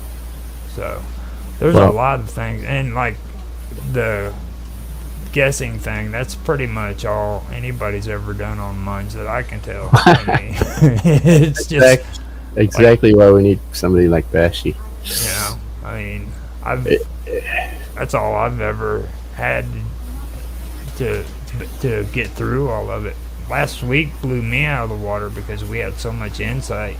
Yeah, Moose was very informative. He was informative in regards to what he's experienced anyway. And it seems to be that he's been getting paid a lot more. That's why I tagged him, because he was talking about, what did you say that you sent him? Something about affiliates? Like, what was that about? Who, me? Yeah, didn't you say you sent him? No, what happened was I got a $60 gift from Bill Altman for resubscribing. So I took $30 and boosted some of one of Moose's contents for 30 days, and then I did Old John for 30 days, and it was $1 a day for 30 days. Oh, nice. Okay. So you can do that too. So you can okay, cool. Well, anybody can do that. I mean, you can do that on regular Mines too. I didn't know anything about that. I just thought I was looking for a platform that was other than the norm, like Instagram, Twitter, and then I had Station Head, stuff like that. I was just looking for and YouTube, because I was hoping to get away from them. I'm just attempting to transition, and that's kind of how I found mine. Like, literally, that was my search in the search bar. And so, yeah, I didn't know anything about the monetizing, until you guys started talking about it. And then, like I said, when I realized that I didn't know that. I just wanted to put my stuff out. I didn't know that just saying something, you get something. So that's... And the coins are 11 cents worth, 11 cents or something, you guys are saying? Or is that more? It's 7 cents now. Where do we see that? Is it on... It's up... I'm on that one. I don't up have... on your time or your profile when you go... Oh, I see. Yeah. You can do it on there too, I guess. Up on the top right-hand side next to your avatar and that little bell. You can see... You can see the... one Mines is 6 cents right now. Yeah. And it'll take you... Oh, I remember. Do you remember, Roger, where it used to, one Mine token equals $2.50 US dollars? Yeah. A couple of years ago. But last week. I think they were down. Gee, they were reminiscing about that last week. It was everybody keeps talking on that. I'm like, dude, the glory days are gone. Good old time. Good old days. I mean, that big thing that happened where that guy was in the Caribbeans and freaking partying with all of his buddies. You know what I mean? Freaking that kind of shot everything out of the water for a lot of platforms. I mean, I doubt if anybody that's involved with Ethereum is going to recover from that. It's going to recover, don't get me wrong, but it's not going to be like back in the good old days of cryptocurrency. That's just not gonna happen. 'Cause this makes the second time somebody's been busted like that. I think the first time was up in your neck of the woods, up in Canada, Tan. Hmm. I think the first bad crypto scandal came out of Canada. Oh, which one was that? Oh God, what was it? It was in 2011 or 2013. One of the cryptocurrency, the major cryptocurrency people, ended up going bankrupt, and then they had a big investigation and found out that it was misuse of funds and shit like that. Basically, like this last one.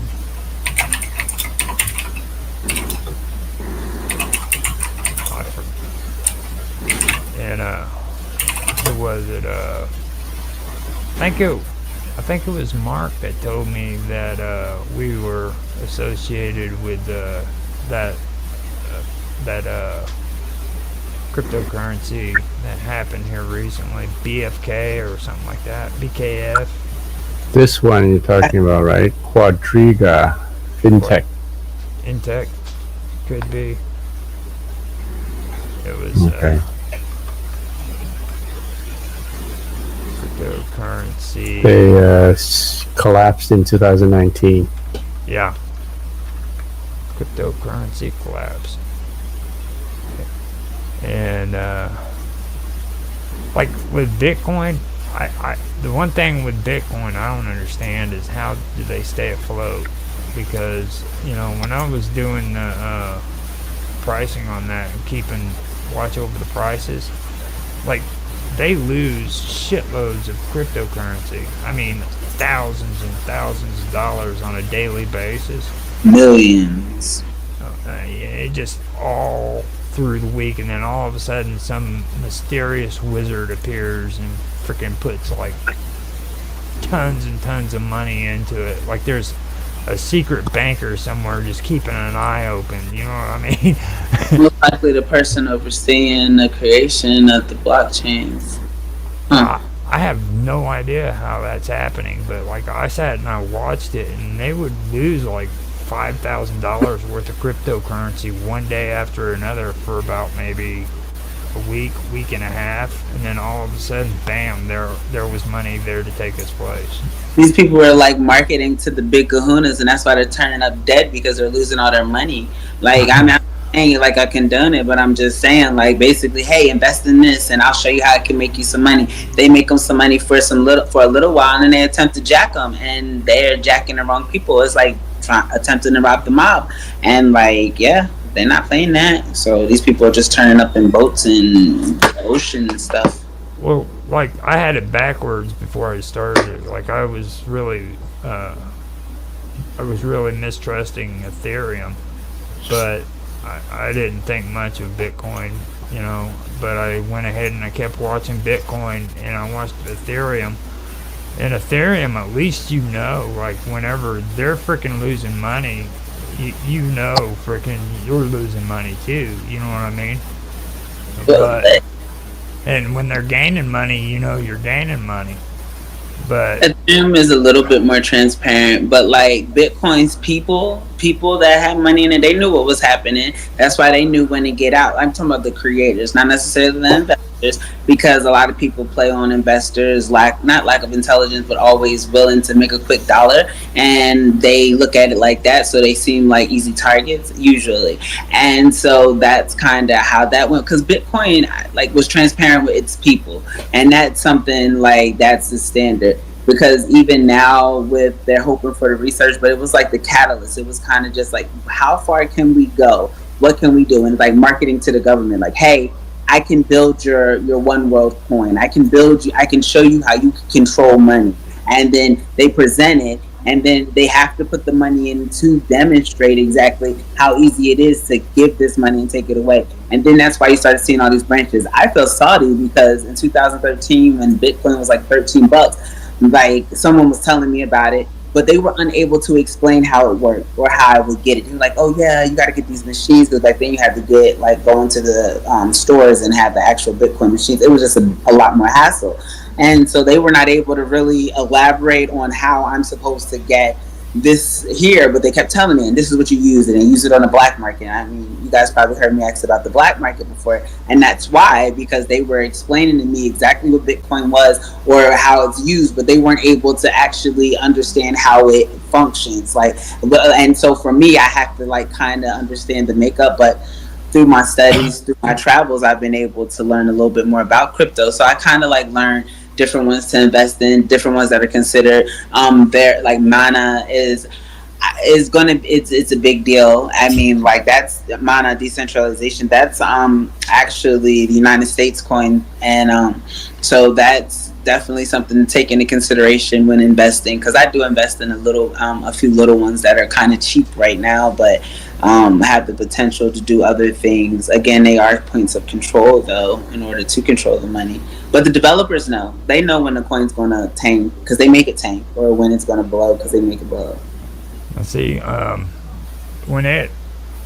me, how I was able to get somewhat of an understanding was I actually had to go in and I had to freaking keep track with it. I got me a spreadsheet on Google Drive, and I kept the first date that I actually recorded the prices.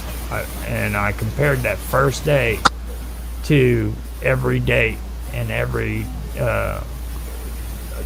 crypto amount, okay, as well as the day before.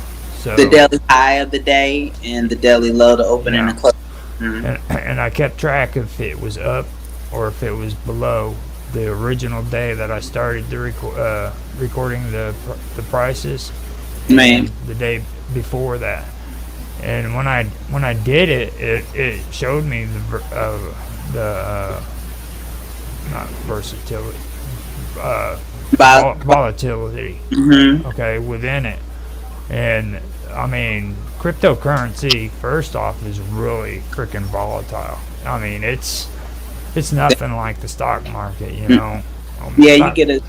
Well, yeah, depending on where you're at in the stock market. Yeah. So when you go in there and you invest in cryptocurrency, it's just like gambling. That's all you're doing. You're gambling on it.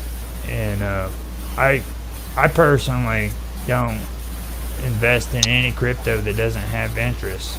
You know, if I don't get interest off of it, then I won't invest in it. And I mentioned that before. And the reason why I do that is because like these places can crash at a moment's notice.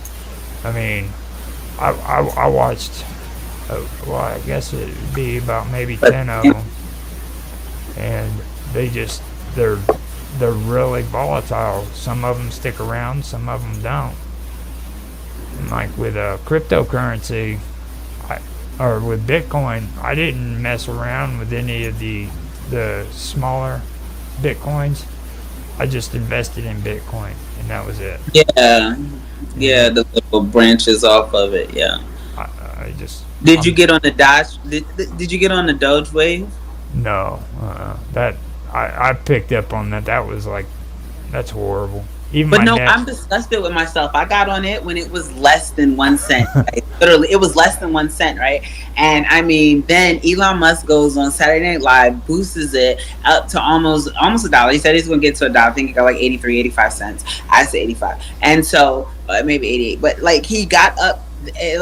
But by then I had kind of started taking my money out, so I didn't make nearly as much money as because when I had it, I had like thousands of them because it was so cheap.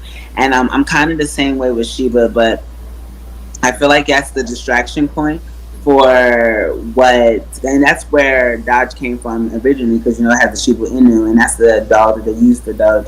But I feel like I did keep an eye on Shiba Inu. The reason why I didn't stick it out with Shiba Inu is because I don't like decimal points. Okay, that shit is annoying as hell, if I've got to keep track of freaking 0.0000005.3 or 53 one day, and then the next day 00, you got to do that stuff on a daily basis, and I'm just But too damn lazy for that shit.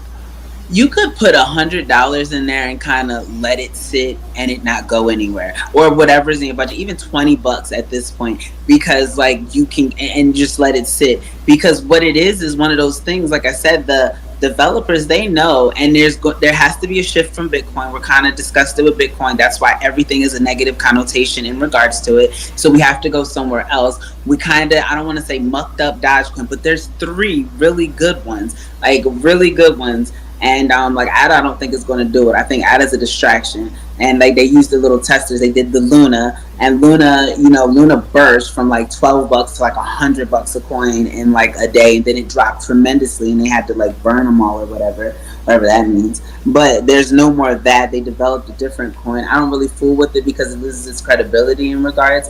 But like I said, there's like 3 different ones. Like you just sit your money there, and you don't really have to trade it every day. Like I'll trade a little bit with the Forex, but I don't do Forex as much as I do like the indexes. I'll trade the indexes because they make a little bit more money than like Forex does. And although I have been with the USD and JPY pair quite often, but I've kind of strayed away from it.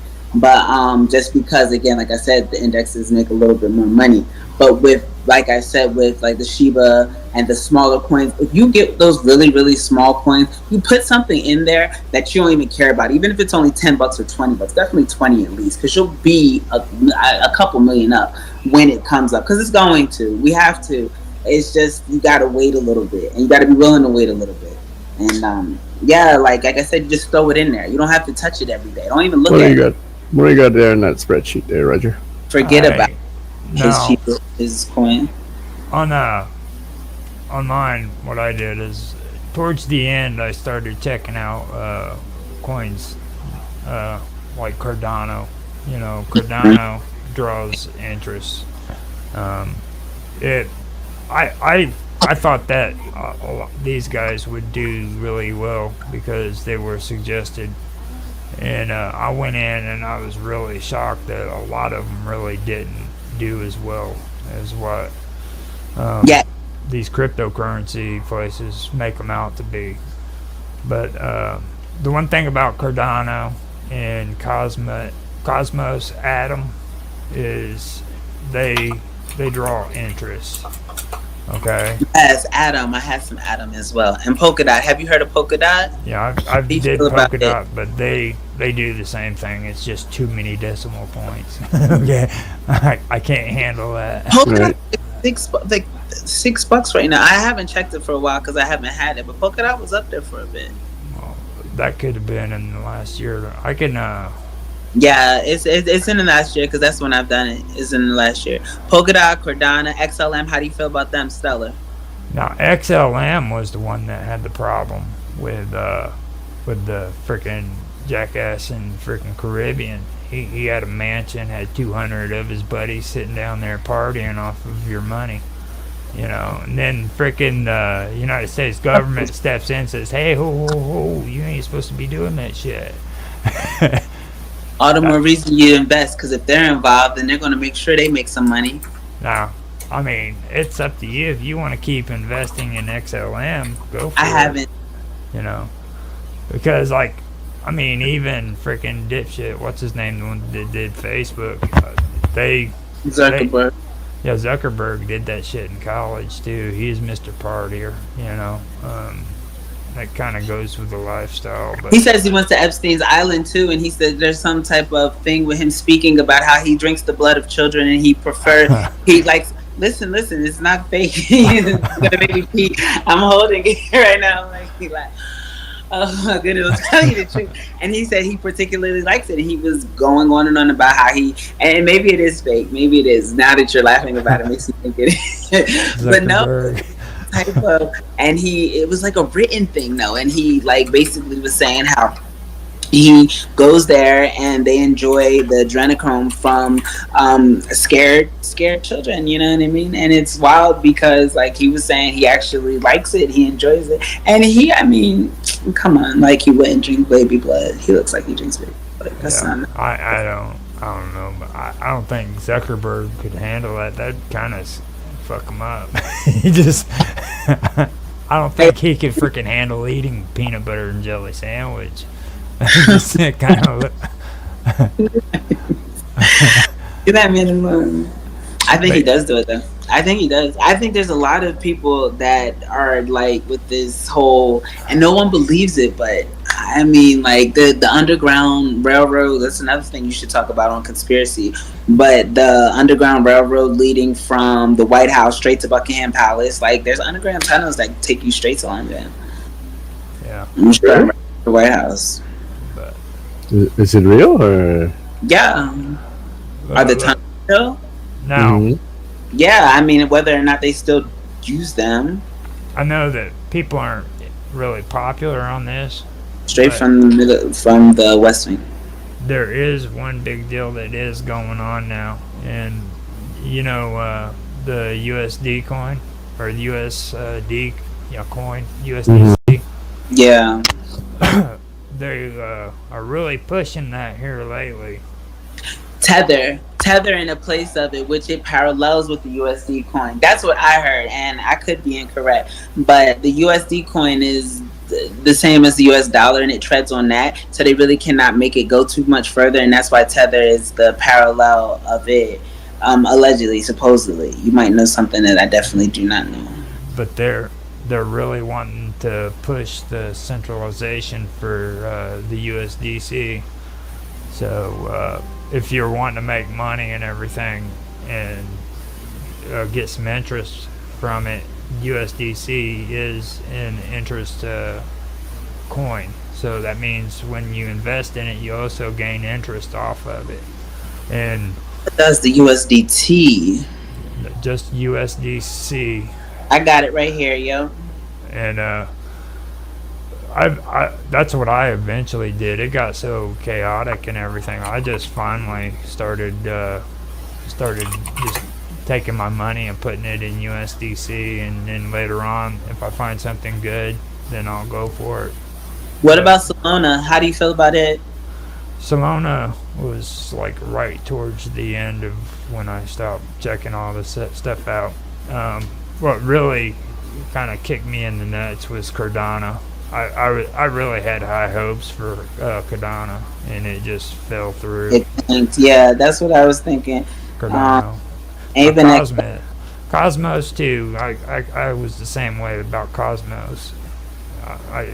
It just they seem to really be going downhill in last August prices. So I, Solana at one point was like $250. Like I would love to catch that wave right back up. I know from now to 2026, there's going to be a huge surge in cryptocurrency. By 2027, like to have an established digital currency that is being utilized because we'll have another election in 28, and we're going to want to have some more quote unquote order in regards. I really have to pee again. I'll be back.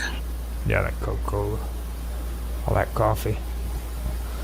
But yeah, um, that's basically my feel on the whole cryptocurrency thing. I've given it as much effort as I could when it comes to it, and I'm not like going to freaking jump on the whole bandwagon of getting back on that stuff because it was just too much. And a lot of it's really crazy right now. I will be right back. I've got to run to the bathroom too. All right.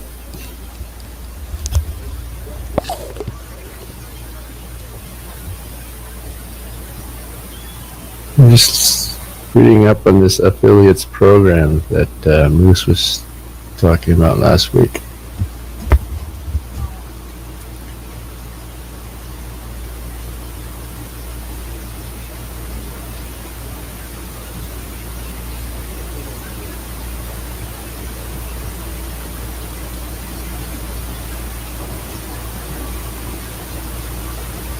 So what are you invested in now? Is this everything, or this was your old spreadsheet? Yeah, I see 2022.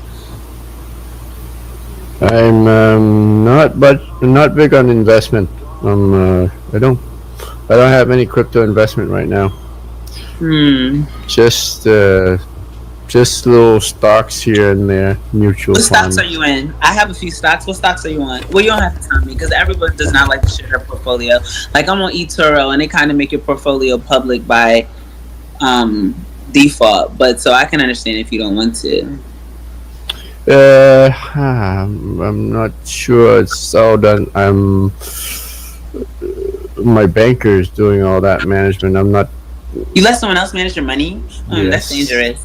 I don't. No, I mean, if guess if you have enough money, you trust those people. I don't care how much money I have. I'm gonna keep all my money to myself, but not to myself. But like, I'd like to know full on, heads on, because people when they do that, not saying anything wrong against what you're doing. I'm just saying sometimes people like to get into your stuff and then they'll be in your stuff and like in your stuff, and then you don't even really know about your stuff. Just like now, you can't even tell me about your portfolio. Maybe you just rather not, which I can understand. You don't have to. But so for Yeah. AI, Yeah, right. Yeah, yep, you're right. Like I said, I'm not that big on investment. I just put in there stuff in there for a long term. I need to review my portfolio. do you do? You're definitely right. Like, Now, see, long term is what he's mentioning there, and that's what I'm getting at when I'm talking about interest. Okay, don't invest in any crypto that doesn't give you interest because that's long term, all right? And don't.